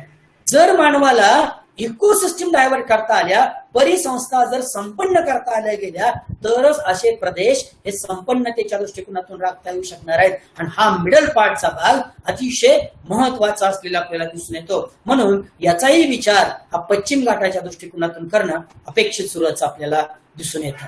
त्यानंतर दुसरा एक महत्वाचा भाग आहे तो अशा प्रकारचा की the Western Ghat forest also are strong sources of economic activities म्हणून ओळखला जातो. वेस्टर्न घाटामध्ये ज्या इकॉनॉमिक ऍक्टिव्हिटीज आहेत किंवा आर्थिक सदनतेच्या दृष्टिकोनातून पश्चिम घाटाचं जे महत्व आहे ते पश्चिम घाटाचं महत्व संपूर्ण भारताच्या दृष्टिकोनातून अतिशय महत्वाचं आहे. इथं असणाऱ्या वेगवेगळ्या प्रकारच्या वनसंपदांची रचना, इथं असणाऱ्या वेगवेगळ्या प्रकारच्या प्राणीमात्रांचे घटक, जैवविविधतेचं वेगळेपण हे जगात कुठे बघायला मिळत नाही. म्हणून भारताच्या पश्चिम किनारपट्टीला अनुसरून असणारी जी वनसंपदेच्या संकल्पनेमधील घटक प्रणाली आहे ती घटक प्रणाली आर्थिक सदनतेच्या दृष्टिकोनातून अतिशय महत्वाची आहे. आणि ती महत्वाची असण्याची जी कारण आहेत ती कारण याच्यासाठी आहेत की इथं रोजवूड सारख्या वनसंपदांचं लाकूड प्राप्त होतं. सिसव असेल, साल असेल, सोनचाफा असेल, तेलसर असेल, नागचाफा आहे, फणस आहे, आंबा आहे, जांभूळ आहे, बांबू आहे, अशा असंख्य प्रकारच्या वनसंपदांचं एकत्रीकरण हे पश्चिम घाटांच्या या तिराई क्षेत्रांमधून किंवा पश्चिम घाटाच्या या डोंगर रांगांमधून पाहायला मिळतं. अजून एक महत्वाचं वैशिष्ट्य अशा प्रकारचं आहे की या पश्चिम घाटामधील जो दक्षिण प्रांतामधील निलगिरी पर्वत आहे किंवा निलगिरी क्षेत्रांचा जो भाग आहे, निलगिरी टेकड्यांचा जो भाग आहे, त्या निलगिरी टेकड्यांच्या भागामध्ये पिवळा चाफा आणि नागेटा नावाचा जो वृक्ष आहे तो वृक्ष मोठ्या प्रमाणात आढळतो.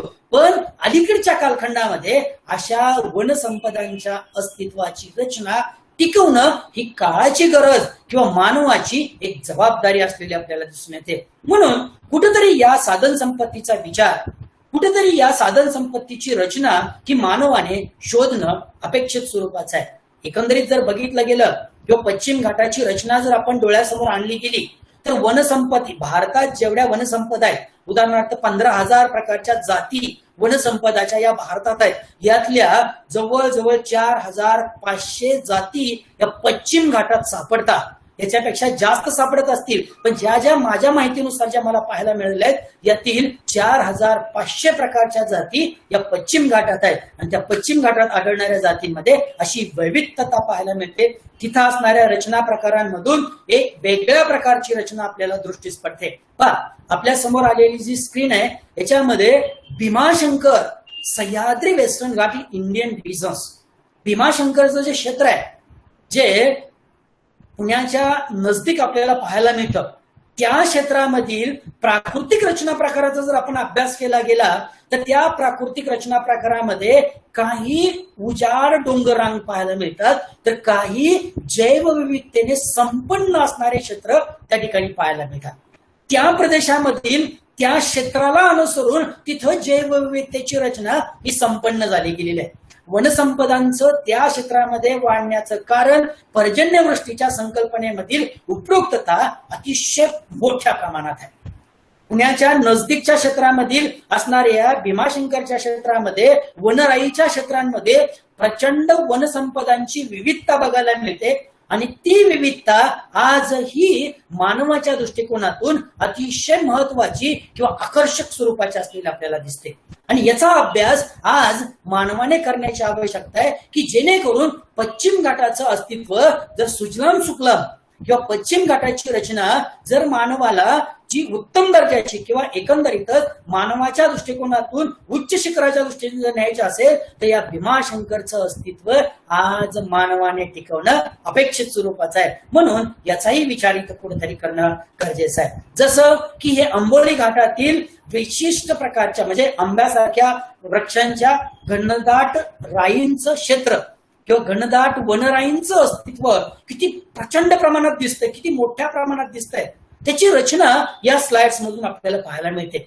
आणि हे पश्चिम घाटाचं एक वैभव आहे आणि ते वैभव जर टिकवायचं असेल तर आपल्याला डेव्हलपमेंट प्रोजेक्ट असताना त्यातील असणाऱ्या किंवा तिथं असणाऱ्या जैवविविधतेच्या रचना प्रकाराचा अभ्यास करण्याची आवश्यकता आहे. स्थानिक जैवविविधतेच्या संकल्पनेचे घटक हे समजून घेण्याची आवश्यकता आहे. तर कुठंतरी या जैवविविधतेच्या रचना प्रकारामधील असणाऱ्या या वनसंपदामधील किंवा आंबोली घाटामधील असणाऱ्या वनसंपदामधील संकल्पनेचा अर्थ कुठेतरी तुलनात्मक रचना प्रकारामध्ये निर्माण झालेला आपल्याला दिसून येईल. अजून एक महत्वाची माझ्याकडे स्लाइड आहे की ते पेरेनियल रिव्हर पॅटर्न्स मधील आहे, ब्लॅक डॅम सिस्टीम वर्क मधील आहे, जिथं धरणाचं पाणी हे बॅकवॉटर्स मध्ये किंवा येतं अशा प्रदेशामध्ये देखील जैवविविधतेची रचना ही संपन्नतेमध्ये असणं दृष्टीचं आहे किंवा उत्तम दर्जाचं आहे. इथं जो ग्रासलँड पॅटर्न आहे किंवा इथं असणारा एव्हरग्रीन फॉरेस्ट रिजन आहे, तो फॉरेस्ट रिजन आणि पाण्याची उपलब्धता याच्यावर आधारित तिथं जलचर प्राण्यांचं अस्तित्व मोठ्या प्रमाणात आणि ते जलचर प्राण्यांचं अस्तित्व पश्चिम घाटाचं एक वेगळंपण किंवा एक वैभव आपल्याला पाहायला मिळतं, दिसून येतं. हा एक भाग हा नर्मदा नदीच्या क्षेत्रापासून ते कर्नाटकच्या बाउंड्रीच्या भागापर्यंत असलेला आपल्याला दिसून येतो. तो वनसंपदेमधून संपन्नतेचा भाग आहे. दुसरा भाग आहे जो दक्षिण प्रांतात जर आपण गेलं किंवा दक्षिण भागाचा जर आपण विचार केला गेला तर दक्षिण भागामध्ये कर्नाटक आणि केरळ याच्या बाउंड्री लगत किंवा सीमावर्ती भागाच्या क्षेत्रामध्ये चहाची मळे दृष्टीस पडतात, जे केरळच्या प्रांतामध्ये मोठ्या प्रमाणात आहे. उदाहरणार्थ मुन्नारचं क्षेत्र जर आपण बघितलं तर तिथं या वनराईच्या अस्तित्वाची रचना मोठ्या प्रमाणात पाहायला मिळते. या स्लाइडच्या माध्यमातून आपण जर बघितलं गेलं तर इथं डोंगराळ प्रदेशांमध्ये घनदाट वनराईची रचना एकात एक गुंफताना मोठ्या प्रमाणात दृष्टीस पडते आणि लगतच्या क्षेत्रामधील डेव्हलपमेंट प्रोजेक्टच्या अनुषंगाने चहाची मळे दृष्टीस पडतात. म्हणजे या प्रदेशाच्या प्राकृतिक रचना प्रकारांना अनुसरून शेती क्षेत्राचं वैभव या दोन घटकांच्या माध्यमातून मानवाने आजही जपलेलं पाहायला मिळतं. ते जर भविष्य काळात टिकवायचं असेल अशा प्रकारच्या कृतीचा अभ्यास मानवाने प्रत्येक घटकामध्ये करणं अपेक्षित स्वरूपाचा आहे, जो या चित्रामधून आपल्याला पाहायला मिळतं की जो वेस्टर्न घाट म्हणून ज्याला आपण संबोधतो, जो दक्षिण प्रांतामध्ये देखील आहे, त्यातील हे मुन्नारचं क्षेत्र आहे. या मुन्नारच्या प्रांतामध्ये देखील चहाची अथांग असे मळे, त्या मळ्यांमध्ये देखील जैवविविधतेचं वेगळेपण टिकवण्याचा प्रयत्न या पश्चिम घाटातल्या दक्षिण प्रांतामध्ये केला गेलेला दिसून येतो. आणि तोच भाग इथं काही उजाड डोंगर रंगांनी आणि चहाच्या मळ्यांनी western Ghat mountain region in Munnar pattern, Munnar region या क्षेत्राचा जर आपण अभ्यास केला गेला तर डोंगराळ प्रदेशामध्ये जिथं उजाड माळरानाचे क्षेत्र आहेत किंवा उजाड डोंगराचे क्षेत्र आहेत अशा प्रदेशामधील असणाऱ्या जैवविविधता आणि चहाची मळे आहेत अशा चहाच्या मळ्यांमध्ये असणाऱ्या जैवविविधतेची रचना ही एक व्हरायटी ऑफ रिझन्स म्हणून बघायला मिळते, व्हरायटी ऑफ लाईफ म्हणून पाहायला मिळते. आणि तिचा अभ्यास अलीकडच्या कालखंडात हा प्रचंड प्रमाणात जगात केला जात असलेला आपल्याला दिसून येतो. आणि तीच एक संकल्पना ही अतिशय महत्वाची आहे. जसं की वेस्टर्न घाटामधील दक्षिण प्रांतातलं तामिळनाडूचं क्षेत्र आहे, ते तामिळनाडूचं क्षेत्र हेवी रेनफॉल्स म्हणून ओळखलं जातं. आणि जिथं हेवी रेनफॉल्स होतात अशा हेवी रेनफॉल्स मध्ये अशा प्रकारच्या डोंगर पायथ्यालगतच्या क्षेत्रामध्ये प्रचंड प्रमाणात गणराईने व घनदाट वनराईने आच्छादलेली वनक्षेत्र आहे. आणि ती वनक्षेत्र इतकी प्रचंड घनदाट आहे की तिथं वेगवेगळ्या जीवजातींचं अस्तित्व पाहायला मिळतं. कोणकोणते जीवजाती आहेत आपण प्राणी मात्र पाहताना पाहणार आहोत, पण त्या जीवजातीच्या संकल्पनेचा जर आपण अभ्यास केला गेला तर त्या जीवजाती या हेवी रेनफॉल्समुळं किंवा अशा प्रकारच्या वनसंपदांच्या संपन्नतेमुळं तिथं वेगळेपणाच्या दृष्टीने पाहायला येतात किंवा दृष्टीस पडतात. आणि त्याचाही विचार हा पश्चिम घाटाच्या जैवविविधतेच्या संपन्नतेमध्ये केला गेलेला आहे. आणि तो आपण करणं किंवा भविष्याच्या दृष्टिकोनातून याचा अभ्यास करणं अपेक्षित स्वरूपाचा आहे. एक सगळ्यात महत्वाचा घटक आपल्याला इथं पाहता येतो तो अशा प्रकारचा की पश्चिम घाट हे आजही इको सेन्सिटिव्ह झोन म्हणून ओळखतात. परिसंस्थेचे, परिसंकल्पनेचे, परिसंस्था सदृढ करणारे प्रदेश म्हणून ओळखले जातात. का ओळखतात तर इथं असणारी हवामानाची विपरीतता आहे, पर्जन्याची विपरीतता आहे. पर्जन्याच्या विपरीततेला अनुसरून जैवविविधतेने संपन्न असणाऱ्या प्रदेशाचं क्षेत्र आहे. हा जो स्क्रीनवर दिसणारा फोटो आहे तो फोटो हा पश्चिम घाटातील परिसंस्थेने संपन्न असणाऱ्या प्रदेशातल्या जैवविविधतेच्या हवामानावर परिणाम करणाऱ्या घटनेतली रचनेचा फोटो आहे. आणि ती रचना इतक्या प्रचंड प्रमाणात घडवली जाते की या प्रदेशाने संपूर्णपणे जगाला एक वेगळेपण किंवा जगाला एक वेगळ्यापणाची रचना प्राप्त करून दिलेली आपल्याला पाहायला मिळते. हे क्षेत्र दक्षिण प्रांतामधील निलगिरी पर्वतातलं इको सेन्सिटिव्ह झोन्स मधलं आहे. आता मला इथे एक उदाहरण तुम्हाला सांगायचंय ते अशा प्रकारचं ते अतिशय इंटरेस्टिंग उदाहरण आहे. दक्षिण प्रांताचा जर आपण भाग बघितला गेला अगदी कर्नाटकच्या बाउंड्री पासून ते कन्याकुमारीच्या क्षेत्रापर्यंतचा जर आपण भाग पाहिला तर तो संपूर्ण भूप्रदेश हा मलबार क्षेत्र म्हणून ओळखलं जातं. किंवा बॅकडॅमचं समुद्राचं पाणी हे जमिनीच्या भूभागात घुसलेल्या बॅकडॅम पॅटर्नच्या रचना प्रकाराचं म्हणून त्याला संबोधलं जातं किंवा ओळखलं जातं. अशा प्रदेशामध्ये मानव जातीचं देखील अस्तित्व आहे. अशा प्रदेशामध्ये प्राणी मात्रांचं देखील अस्तित्व आहे. पण मानव जातीला तिथं पिण्याच्या पाण्याची उपलब्धता जर करायची असेल म्हणजे या मलबार प्रांतामध्ये मानव ही एक बायोडायव्हर्सिटीच आहे, जैवविविधताच आहे. आणि त्या जैवविविधतेला जर पिण्याच्या पाण्याची उपलब्धता करायची असेल तर पुरातन कालखंडातली एक छोटीशी कथा आहे. ती कथा मी आपल्यासमोर मांडण्याचा मी प्रयत्न करणार आहे. बघा, पूर्वी इंग्रजांनी भारतावरची 150 वर्ष राज्य केलं. म्हणजे ईस्ट इंडिया कंपनी भारतात आली आणि भारतात आल्यानंतर त्यांनी 150 वर्ष राज्य केलं आणि राज्य करत असताना संपूर्ण भारतीय प्रदेश घोड्यावरून फिरला गेला. जेव्हा ते पूर्वांचलच्या प्रदेशामध्ये गेले तेव्हा त्यांचा घोडा जेव्हा घसरून पडला तेव्हा तो घसरून पडलेला घोडा पाहिल्यानंतर घोड्याच्या ज्या ताफा होत्या त्याला जो तेलाचा तवंग लागला तो तेवंग शोधण्याच्या दृष्टीने प्रयत्न केला जेव्हा इंग्रज अधिकाऱ्यांनी तेव्हा अंकलेश्वर आणि दिग्बोई या ठिकाणी आपल्याला खनिज तेलाची रचना किंवा खनिज तेलाचं उत्पादन झालेलं आपल्याला पाहायला मिळालं. तीच संकल्पना ही मलबार प्रांतामध्ये आहे. मलबार प्रांतातली ही जी मानव होती किंवा मानव जात आहे, मानवी समाज आहे, तो मानवी समाज तिथं खारट पाणी पित नव्हता.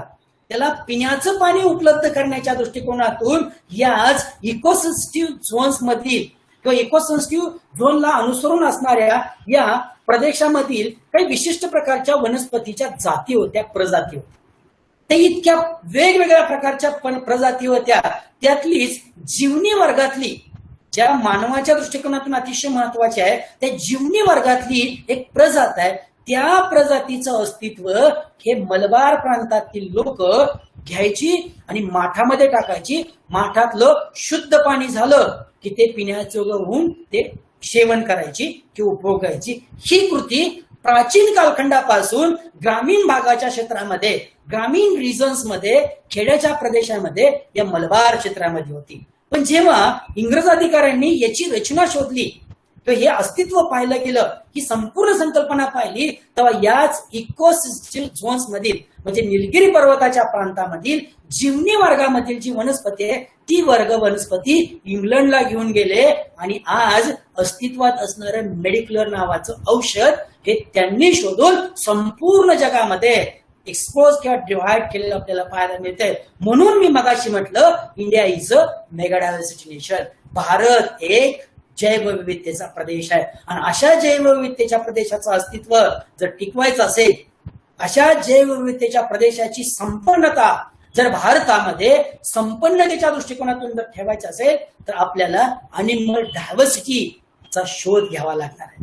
प्राण्यांच्या वेगळेपणाचं अस्तित्व हे मांडावं लागणार आहे किंवा ते प्राणी मात्रांमधून कशी प्रजात टिकवणं गरजेचं आहे, त्या प्रजातीचं अस्तित्व टिकवण्याच्या दृष्टिकोनातून प्रयत्न करावा लागणार आहे. आणि त्याची रचना माझ्या या 3ऱ्या विभागामध्ये मांडण्याचा मी प्रयत्न करणार आहे. याच्यामध्ये जर आपण बघितलं गेलं तर याच्यामध्ये प्राण्यांमध्ये वेगवेगळ्या प्रकारच्या प्राणी जातींची रचना ही पश्चिम घाटाच्या प्रदेशामध्ये पाहायला मिळते.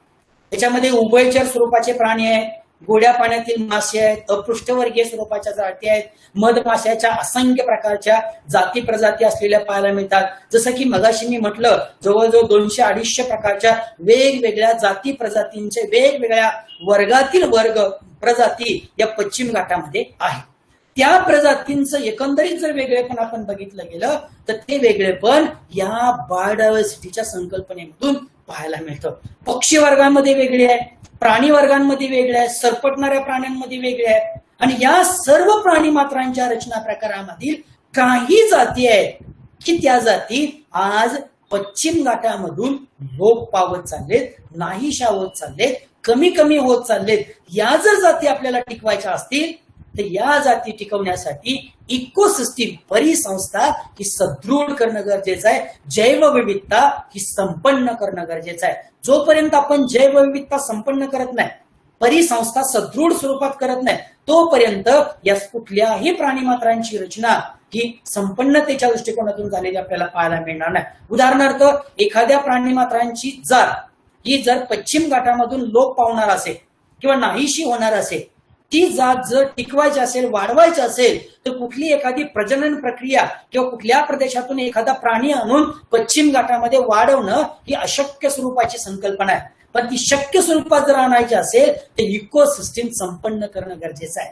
प्राणी मात्राच्या अधिवासाचे प्रदेश हे संपन्न करणं अपेक्षित स्वरूपाचं आहे, आणि ते संपन्न करण्याच्या दृष्टिकोनातूनच अशी जी व्हरायटीज आहेत, जैवविविधतेची जी रचना आहे, ती जैवविविधतेची रचना ही आपल्याला संपन्नतेच्या दृष्टिकोनातून पाहणं गरजेचं आहे. म्हणून पश्चिम घाटामध्ये आढळणारे जे वेगवेगळे अॅनिमल डायव्हर्सिटीज आहेत, त्या अॅनिमल डायव्हर्सिटीज इथं मी काही प्रमाणात मांडण्याचा प्रयत्न करणार आहे. याच्यामध्ये सगळ्यात महत्वाचा प्राणी आहे तो म्हणजे किंग कोब्रा, जो पश्चिम घाटातला नव्हे तर संपूर्ण महाराष्ट्राच्या क्षेत्रामधला अतिशय महत्वाचा प्राणी आहे. आणि हा महत्वाचा प्राणी जैव संकल्पनेच्या दृष्टिकोनातून जैवविविधतेच्या रचनेप्रमाणे अनुसरून किंवा पश्चिम घाटातील जैवविविधतेच्या संपन्नतेसाठी पश्चिम घाटामध्ये असणं अपेक्षित स्वरूपाचं आहे. सुदैवाने याचं अस्तित्व सध्याच्या कालखंडामध्ये कमी कमी कमी होत चाललेलं पाहायला मिळते.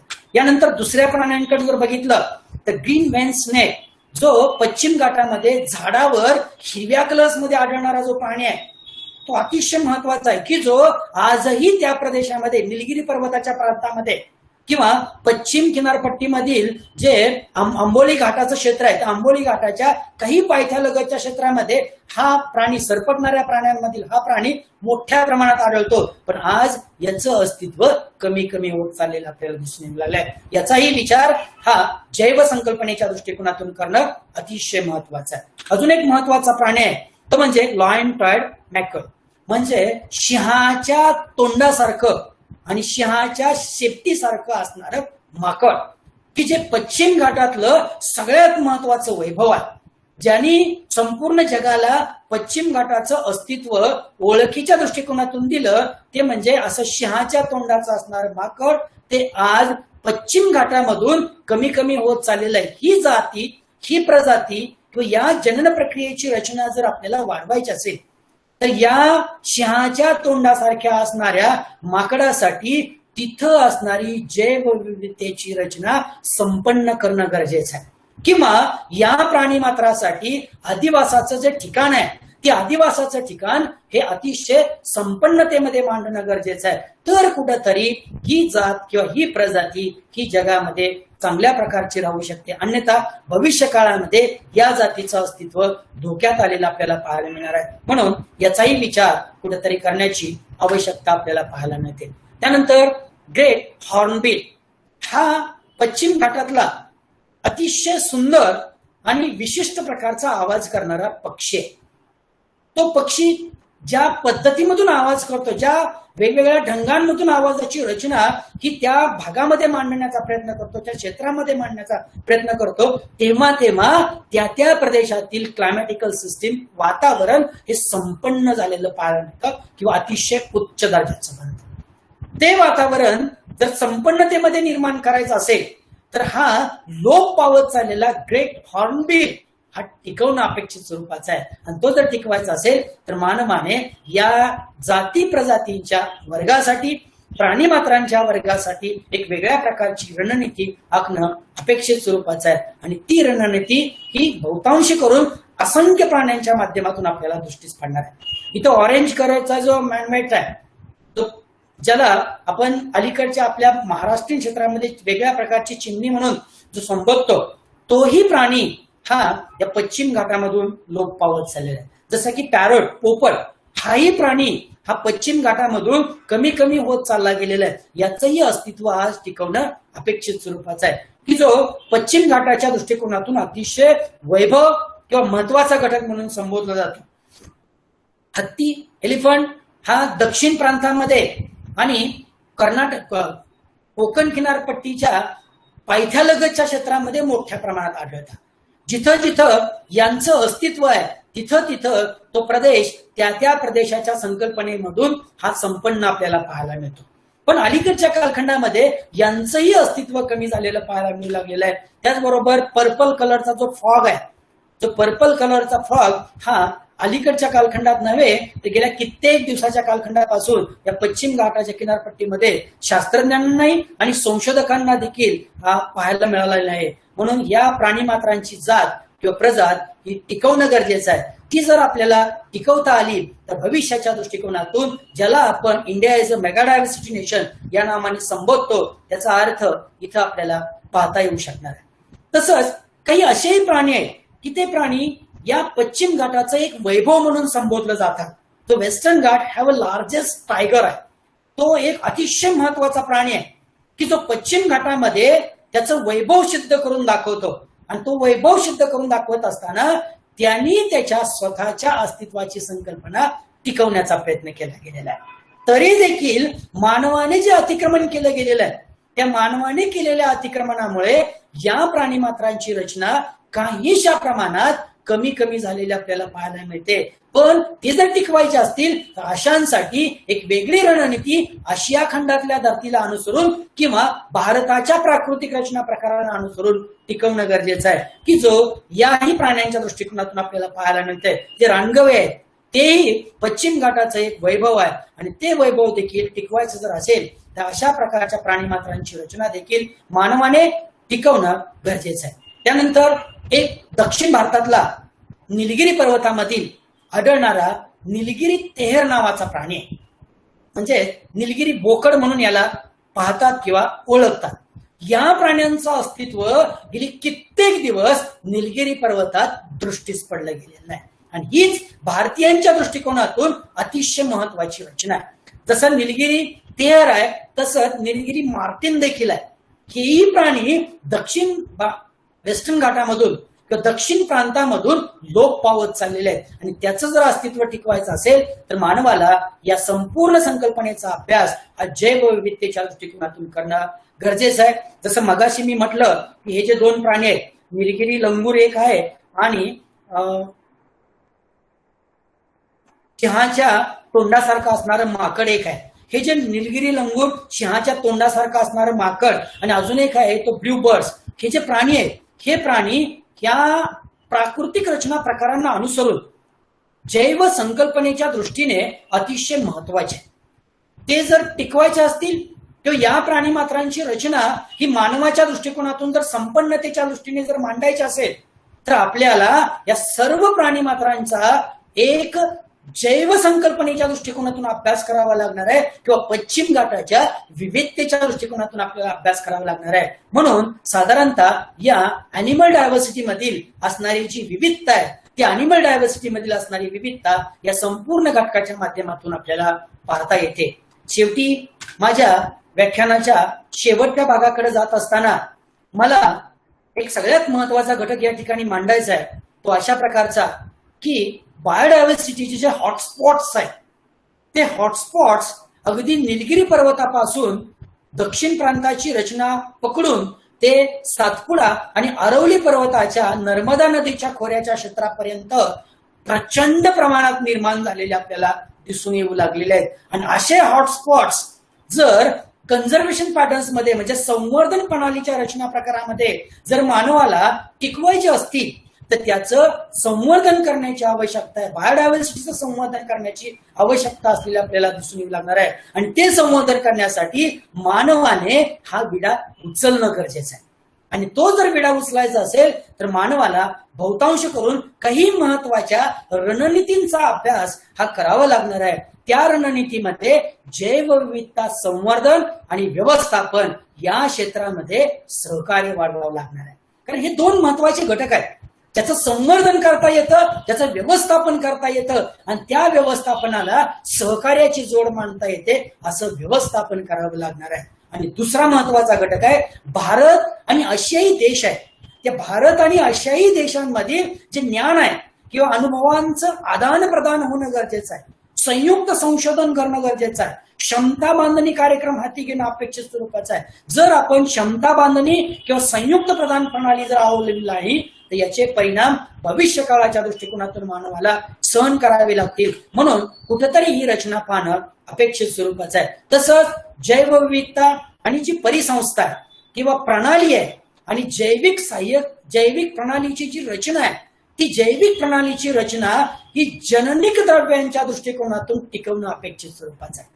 जर जैविक प्रणालीची रचना जननिक कृतीच्या दृष्टिकोनातून जर टिकवली तर मानवाला अशा पश्चिम घाटातील जैवविविधतेच्या संपन्नतेचे प्रदेश हे उत्तम दर्जाचे आपल्याला राखता येऊ शकणार आहे. तसंच परिसंस्थेच्या निरंतर आणि उपयोगी क्षेत्रामधील असणारी जी मूलस्थानी संकल्पना आहे किंवा परस्थायी स्वरूपाची संकल्पना आहे ती जैवविविधतेच्या संवर्धन प्रणालीसाठी मांडणं गरजेचं आहे. आणि यातून निरंतर, चिरंजीवी आणि चिरस्थायी स्वरूपाची धोरणं मानवाने आखली गेली पाहिजेत. जर मानवाने निरंतर, चिरंजीवी आणि चिरस्थायी स्वरूपाची धोरणं आखली तर 100% जैवविविधतेच्या संपन्नतेचे प्रदेश हे जगामध्ये उत्तम दर्जाचे राहू शकतील किंवा जैवविविधतेच्या संपन्नतेला अनुसरून वन्यजीवांची रचना अतिशय उत्तम दर्जाची राहू शकणार आहे. जैविक जातीच्या हस्तक्षेपांची जे घटक आहेत ते जैविक जातीच्या हस्तक्षेपाचे घटक आपल्याला ओळखता येऊ शकतील. पर्यावरणीय प्रदूषणाचं संरक्षण आपल्याला करता येऊ शकणार आहे. आणि सर्वात महत्वाची रचना म्हणजे प्रजनन सुलभतेसाठी पशुसंवर्धन कार्यक्रम जर आपण आखले गेले तर त्या कार्यक्रमाच्या माध्यमातून जागतिक प्रणालीचं अस्तित्व आहे ते जागतिक प्रणालीचं अस्तित्व कुठेतरी आपल्याला हे टिकवता येऊ शकणार आहे. आणि तेच टिकवण्याच्या दृष्टिकोनातून जर मानवाने प्रयत्न केले गेले तर अशी जी बायोडायव्हर्सिटी आहे किंवा जी जैवविविधता आहे ती जैवविविधता कुठेतरी संपन्न प्रदेशामध्ये झालेली आपल्याला पाहायला मिळणार आहे. शेवटी फक्त एवढंच सांगू इच्छिणार आहे की जर जैवविविधतेचं अस्तित्व टिकवायचं असेल किंवा मानवाला जर या पृथ्वीच्या पृष्ठभागावरती आपलं अस्तित्व हे स्थिर स्वरूपात जर राखायचं असेल तर जगातल्या नव्हे तर या पश्चिम किनारपट्टीला अनुसरून असणाऱ्या संपूर्ण विश्वातल्या जैवविविधतेच्या संपन्नतेसाठी कार्य करण्याची आवश्यकता आहे. जैवविविधतेच्या संपन्नतेचे प्रदेश हे सदृढ करण्याची आवश्यकता आहे. आणि असे कार्यक्रम किंवा अशी रचना जर राबवली गेली तरच भविष्यामध्ये मानवाला या पृथ्वीच्या पृष्ठभागावरती आपलं अस्तित्व स्थिर स्वरूपात राखता येऊ शकणार आहे. अन्यथा भविष्य काळामध्ये मानवाला या जैव संकल्पनेच्या दृष्टिकोनातून असंख्य समस्यांना सामोरं जावं लागणार आहे. म्हणून याचा विचार मानवाने अलीकडच्या कालखंडात करण्याची आवश्यकता असलेली आपल्याला दिसून येते. आणि हे सगळे पाहता किंवा या सगळ्या घटकांचा विचार करता मला संयोजकांनी आणि माझे सर्व श्रोत्यांनी विचार या ठिकाणी अतिशय उत्तम दर्जाने ऐकून घेतले त्याबद्दल सर्वांचे पुनश्च आभार मानून माझं जे विचार होते ते विचार या ठिकाणी थांबवतो. धन्यवाद. थँक्यू. नमस्ते. बाळासाहेब साळुंखे, आवाज येतोय? धन्यवाद सर. हॅलो. धन्यवाद सर. हा, थँक्यू. एखादी गाण्याची मैफिल जेवढी रंगावी किंवा गझलेची मैफिल जेवढी रंगावी तेवढा असा जैवविविधतेचा प्रश्न आणि जैवविविधतेची मांडणी आपण या ठिकाणी केलेली आहे. म्हणजे फक्त व्हावा असं म्हणावं अशा पद्धतीची मांडणी केलेली आहे. माते नर्मदे या पुस्तकामध्ये दत्तप्रसाद दाभोळकरांनी वेस्टर्न घाटातली बरीचशी मांडणी केलेली आहे. तुमच्या या मांडणीच्या आधारे एक गोष्ट मला या ठिकाणी महत्वाची सांगावी वाटते. जास्त वेळ घेणार नाही कारण का आपण एवढं सगळं सुगरास खाल्ल्यानंतर कुठंतरी ते अपचन होऊ नये याची काळजी घ्यावी म्हणून थोडक्यामध्ये एक किस्सा सांगतो की जैवविविधता जर टिकवायची असेल तर ती टिकवण्याची जबाबदारी माणसांची आहे. उत्तर भारतामध्ये संथाला नावाची एक जमात आहे आणि त्या संथालांमध्ये हिल्लाना नावाची एक प्रथा आहे. हिल्लाना प्रथा काय आहे तर दररोज सकाळी त्या कुटुंबातला कुटुंब प्रमुख घराच्या बाहेर पडताना चुलीवर ठेवलेल्या गाडग्याला आपल्या पायाचा अंगठा लावतो. ते जर गाडगं हललं तर ते बाहेर जातात आणि नाही हललं तर ते तिथंच थांबतात. म्हणजे मी बाहेर जाताना माझ्या घरातलं तांदूळ संपलेलं आहे का याचा विचार ते करतात. आणि जर संपलेलं नसेल तर ते कमवण्यासाठी, ते मिळवण्यासाठी ते बाहेर जातात, कष्ट करतात आणि मग घरी येतात. म्हणजे शाश्वत डेव्हलपमेंट मध्ये आम्ही निसर्गाची किती हानी करणार आहोत, किती प्रकारे त्याला ओरबाडणार आहोत, किती प्रकारे त्याला शोषण करून घेणार आहोत, हीच मांडणी आपण या ठिकाणी अतिशय सुंदररित्या आपल्या श्रवणीय भाषेमध्ये आणि त्या शब्दरचनेच्या माध्यमातून मांडलेली आहे. सर, आपलं मनापूर्वक आभार या ठिकाणी मांडतो. आणि भीमाशंकरला म्हणजे जैवविविध शेवटाकडे आपण जाताना एक मुद्दा मांडला की जैवविविधता टिकवायची असेल, ती टिकवायची असेल असं म्हणून चालणार नाही, तर ती शाश्वत जीवनासाठी आणि मानवी जमातासाठी गरजेचीच आहे, हेच आपण या ठिकाणी स्पष्ट केलेलं आहे. आपल्याला एक गोष्ट माहिती देतो की भीमाशंकर या ठिकाणी शेकरू नावाचा जो प्राणी दिसतो त्याला लेकरू म्हणून सांभाळलं जातं, शेकरूला लेकरू म्हटलं जातं. म्हणजे हीच भूमिका आपल्या जैवविविधतेच्या पश्चिम घाटातल्या संकल्पनेतून आपण मांडलेली आहे. खूप खूप धन्यवाद. आभाराकडे जायच्या अगोदर मी कुणाला आपल्या प्रतिक्रिया व्यक्त करायच्या असतील तर आपल्या प्रतिक्रिया या ठिकाणी व्यक्त करू शकता, किंवा कुणाला काही प्रश्न असतील तर प्रश्न मांडू शकता, विचारू शकता.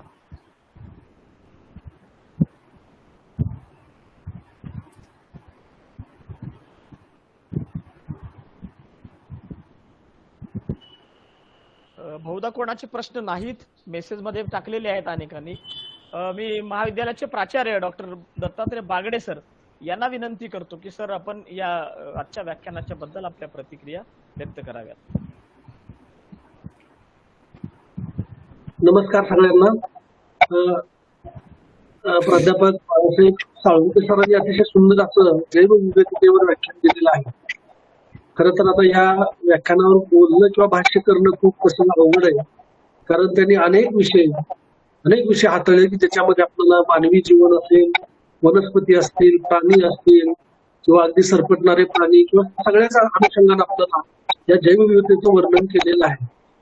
तर सस्टेनेबल डेव्हलपमेंट मध्ये जर आपण पाहिलं तर युनिसेफनं 32 गोल जे दिलेले आहेत, SDGs त्याला म्हटलं जातं, तर या सस्टेनेबल गोल मध्ये आपल्याला हाही एक गोल असलेला दिसेल की अचिव्हमेंटसाठी.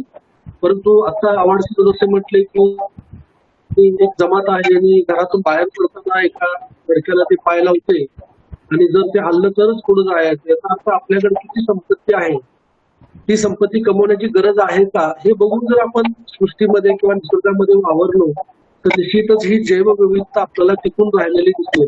कारण आज मानवी विकासाच्या प्रयत्नामध्ये किंवा आर्थिक विकासाच्या प्रयत्नामध्ये आपल्याला खूप मोठ्या प्रमाणामध्ये जंगलतोड होते, वेगवेगळ्या प्रकारच्या भूभागावर आपण अतिक्रमण करतो आहे. त्याचबरोबर त्या प्राणी असतील किंवा त्यामध्ये आणखीन आपल्याला वेगवेगळ्या प्रकारचे पशु पक्षी असतील, या सगळ्यांचा अधिवास जो आहे तो नष्ट होते. मग त्याच्यामध्ये रस्ते रुंदीकरण असतील, रेल्वे रुंदीकरण असतील, डॅम बांधणे असतील. सरांनी खूप चांगलं सरदार सरोवराचा उल्लेख केला त्याच्यामध्ये, कारण कितीतरी त्याच्यातून आपल्याला ही जीवसृष्टी नष्ट झालेली आहे. इव्हन राधानगरी बेल्ट जर आपण बघितलं तर खूप मोठी औषधी वनस्पती तिथं आहे.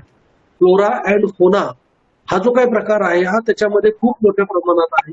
तर जैवविविधतेमध्ये आपल्याला अनेक अँगल खूप चांगली मांडणी केलेली आहे. अनेक आकडेवारी सुद्धा त्यांनी त्यामध्ये दिलेली आहे. सरांनी धनछडी नावाचा पक्षी जो आहे तो आपल्याकडे दिसत होता, परंतु तो हल्ली दिसत नाही, हे एक आपल्याला ऑब्झर्वेशन नोंदवावं लागेल. आपल्या परिसरामध्ये धनछडी म्हणून एक पक्षी होता, खूप लांबडी अशी त्याची एक सिस्टी असायची आणि खूप 2 असायचे, तर तो पक्षी दिसत नाही. त्याचं एक मुख्य कारण अलीकडे आपल्याला गाव चिमण्याही दिसत नाही, कारण हे 4G टावर जे आले, आता 5G टावर येऊ लागलेले आहेत आणि मोबाईलच्या वेगवेगळ्या प्रकारचे जे डेव्हलपमेंट झाले याच्यातून आपल्याला ही बायोडायव्हर्सिटी होत असताना दिसेल पक्ष्यांच्या बाबतीत. आणि मग जैवविविधतेमध्ये जर आपण पाहिलं तर जे काय चक्र पाहिजे लाईफ सायकलचं ते कुठंतरी ब्रेक झालेलं दिसेल. कारण आपण ऍग्रिकल्चर डेव्हलपमेंट करत असताना जे वेगवेगळ्या प्रकारची एन्टिसेक्टिसाइड आणि पेस्टिसाइड्स मारतोय, तर त्याच्यामुळे आपल्याला वेगवेगळ्या प्रकारचे जीवजंतू मरले जात आहेत. त्याचा परिणाम मग आपल्याला या सगळ्या नैसर्गिक ऱ्हासामध्ये झालेला दिसेल. तर जैवविविधतेमध्ये अनेक अँगलनं सरांनी ही मुद्दे मांडलेले आहेत. अतिशय सुंदर अशा प्रकारचे व्याख्यान यामध्ये सरांनी प्रेझेंट केलेलं आहे, दिलेलं आहे. सगळ्याच मला वाटतं ऐकणाऱ्यांनी पूर्णपणे अगदी मन लावून ते ऐकलेलं आहे. काही लोकांनी नोट त्याच्यामध्ये तशीच काढले असतील.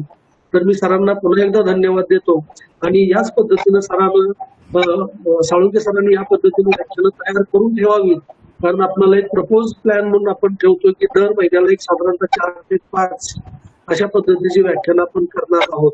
तर अशाच भौगोलिक घटकांवरती पण ते सस्टेनेबल डेव्हलपमेंटशी रिलेटेड तुम्ही ते तयार करून ठेवा अशी मी तुम्हाला विनंती करतो. या ठिकाणी उपस्थित असणारे आपल्या महाविद्यालयाचे माजी प्राचार्य आदरणीय देशमुख सर दिसले त्याच्यामध्ये आहेत. त्याचबरोबर सर्व उपस्थित पार्टिसिपेंट्स यांना मी धन्यवाद देतो. अतिशय सुंदर कार्यक्रम आहे. वेगवेगळ्या प्रकारची माहिती आपल्याला मी म्हणेन की हजारो रुपये खर्च करून ती माहिती मिळणार नाही, अशी माहिती आपल्याला या व्याख्यानामध्ये मिळते. अधिकात अधिक लोकांनी याचा स्वाद घ्यावा, त्याचा आनंद घ्यावा आणि आपलं ज्ञान वृद्धिंगत करावं असं मला वाटतं. मला या ठिकाणी बोलण्याची संधी दिली त्याबद्दल संयोजक डॉक्टर आव्हाड सर, डॉक्टर ताटे सर, त्याचबरोबर पाध्ये मॅडम आणि डॉक्टर लोंढे सर या सगळ्यांचं मी या ठिकाणी आभार व्यक्त करतो. धन्यवाद. महाविद्यालयाचे माजी प्राचार्य डॉक्टर आबासाहेब देशमुख सर यांना या व्याख्यानाच्या संदर्भात मत व्यक्त करायची विनंती करतो. या व्याख्यानमालेचे संयोजक आव्हाड सर, महाविद्यालयाचे प्राचार्य डॉक्टर बागडे सर आणि आजचे वक्ते श्री बाळासाहेब साळुंखे, त्यांचं जे भाषण झालेलं आहे त्यांचं भाषण ऐकताना एखादा आंतरराष्ट्रीय कीर्तीचा पर्यावरण तज्ञ बोलतोय की काय अशा प्रकारचा भास झाला. मला वाटतंय की मला तर असं वाटलं की हे कुठंतरी पंतप्रधानांसमोर किंवा पर्यावरण मंत्री केंद्रीय मंत्र्यासमोर एखादं प्रेझेंटेशन चालू आहे की काय, कारण ती इतका विषय त्यांनी व्यवस्थित मांडलेला आहे. त्या विषयाची मांडणी त्यांची अप्रतिम होती. त्यांचा अभ्यास भरपूर केलेला आहे त्यांनी आणि अत्यंत उपयुक्त माहिती. मला वाटतं की ही खरं म्हणजे अशा प्रकारचं प्रेझेंटेशन पर्यावरण मंत्रालयाकडे झालं पाहिजे, पंतप्रधानांसमोर झालं पाहिजे, तरच ह्या प्रश्नाचं गांभीर्य लोकांच्या लक्षात येईल आणि चांगलं जैवविविधतेचं चांगलं काम होऊ शकेल. बाळासाहेब यांना मी धन्यवाद देतो की त्यांनी फार चांगली तयारी केलेली आहे. आपलं असेच प्रगती होत जाऊ. आपल्याला या कार्यासाठी मी शुभेच्छा देतो. धन्यवाद. Thank you sir.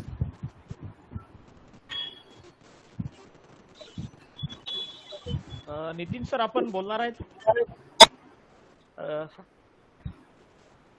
हैदराबाद वरून आयपीएस सेंटरचे जे गाईड आहेत, मार्गदर्शक आहेत, त्या अकलूजचे सुपुत्र Nitin Shinde sir, class 1 officer cadre, त्यांनी आपलं या ठिकाणी मत व्यक्त करावं. Sir sorry sir, Deshmukh sir आणि प्राचार्य सरांनी बोलल्यानंतर मी ऍक्च्युली हे होत नाही बोलायचं. तरी पण साळुंके सरांनी अतिशय दर्जेदार हे सांगितलं होतं. व्याख्यान झालं, मी पूर्ण ऐकलं. आजच मला चान्स मिळाला पूर्ण ऐकायला. मी सरांचं अभिनंदन करतो, कारण प्रथमच मी बघितलं की पीपीटी खूपच मस्त बनवलं होतं सरांनी. त्यांचे स्नॅप्स असो, सरांचे माहिती असो, कारण मी बरोबर सर जसं सांगत होतं त्याबरोबर मी काही ऑनलाईन पण चेक करत होतो बरोबर साईडला, आणि खरंच खूप सुंदर माहिती सरांनी तयार केली होती. सरांना एक विनंती अजून, साळुंके सरांना मी विनंतीच करू शकतो, कारण तुम्ही सगळे दर्जेदार प्राध्यापक आहेत सगळे. सर आपण थोडं नॉर्थ ईस्ट बद्दल पण जरा थोडं ऍड करा पुढच्या वेळेस सर, कारण मला वाटतं की मी इंडो ब्रह्मा बॉर्डरवर जे आहे, जे आजच्या घडीला मला वाटतं फक्त 5% बायोडायव्हर्सिटी तिथे राहिलेली आहे. तर त्याबद्दल तुम्ही थोडं सर्च करून सर तुम्ही ते ऍड करू शकता सर. आव्हाड सरांचं थँक्यू, कारण मी इथून ऐकतोय सगळं आणि खूपच दर्जेदार ही एक सिरीज सरांनी सुरू केलेली आहे. सर्व बागडे सर, देशमुख सर यांच्या सर्वांचे मी आभार व्यक्त करतो. Thank you sir. Thank you sir. Thank you. आणखीन कोण प्रतिक्रिया बोलायचंय कोणाला?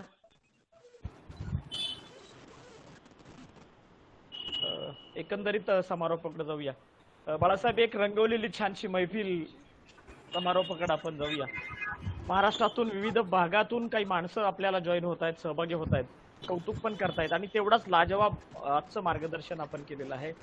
सांस्कृतिक विभाग, राष्ट्रीय सेवा योजना विभाग आणि IQC च्या वतीनं शिक्षण प्रसारक मंडळाच्या वतीनं शंकरराव मोहिते महाविद्यालयाच्या वतीनं आपलं मनपूर्वक आभार मानतो आणि उद्या असंच एक श्रवणीय व्याख्यान आपल्या सगळ्यांना ऐकायला मिळणार आहे. सॉक्रेटिस या जीवनाचा तत्वज्ञ उपासक या संकल्पनेवर आधारित डॉक्टर बाळासाहेब पोळीक शंकरराव मोहिते महाविद्यालयातील तर्कशास्त्र विषयाचे प्राध्यापक आहेत. अतिशय सुंदर मांडणी त्यांची पण असते आणि एक वेगळा विषय. खरं तर एक गोष्ट सुरुवातीला सांगायची राहून गेली की ज्यावेळेस आपण ही ब्रोशर तयार केलं त्या ब्रोशरमध्ये आपण नॅशनल वक्तृत्व राष्ट्रीय व्याख्यानमाला म्हटलं, पण आपले विषय हे महाराष्ट्राशी निगडीत होते. त्यावेळेस नितीन शिंदे सरांनी एक मेसेज केला आणि त्यांनी सांगितलं की सर, महाराष्ट्राच्या पुढचे निगडीत विषय इथून पुढच्या व्याख्यानमालेमध्ये असू नयेत, ओव्हरऑल इंडिया आणि जागतिक संदर्भात आपण विषय घेऊयात. सर, आपली सूचना नक्कीच आपण पुढच्या पर्वामध्ये, दुसऱ्या पर्वामध्ये, जसं बागडे सरांनी मगाशी म्हटलेलं आहे की हे दर महिन्याला आपण 2-3 व्याख्यानमालेचं शेड्यूल सुरू ठेवणार आहोत. त्याच्यामध्ये नक्की याचा विचार आपण करूया. आपण सगळे सहभागी झालात त्याबद्दल सगळ्यांचं मनपूर्वक धन्यवाद मानतो, आभार मानतो आणि आजचं व्याख्यान पर्व, आजचं व्याख्यान सिरीज या ठिकाणी संपन्न झाल्याची जाहीर करतो. हा सर. आभार सर. एक सूचना अशी आहे माझी की विद्यार्थी सहभागी दिसत नाहीत, जरा विद्यार्थ्याला त्याच्यात सहभागी व्हायला पाहिजे ना. हो सर. विद्यार्थी सहभागी करण्यासाठी काय करता येईल बघा. बर. हो सर. ओके. नक्की सर, आपल्या सूचनेचा जरूर विचार करूया. नक्की सगळ्यांना मेसेज पाठवले जातील मुलांना आणि सहभागी करून घेतलं जाईल. सहभागी झालेल्या सर्वांचे मनपूर्वक धन्यवाद मानतो आणि आजचं व्याख्यान या ठिकाणी संपन्न झालं असं जाहीर करतो. नमस्ते.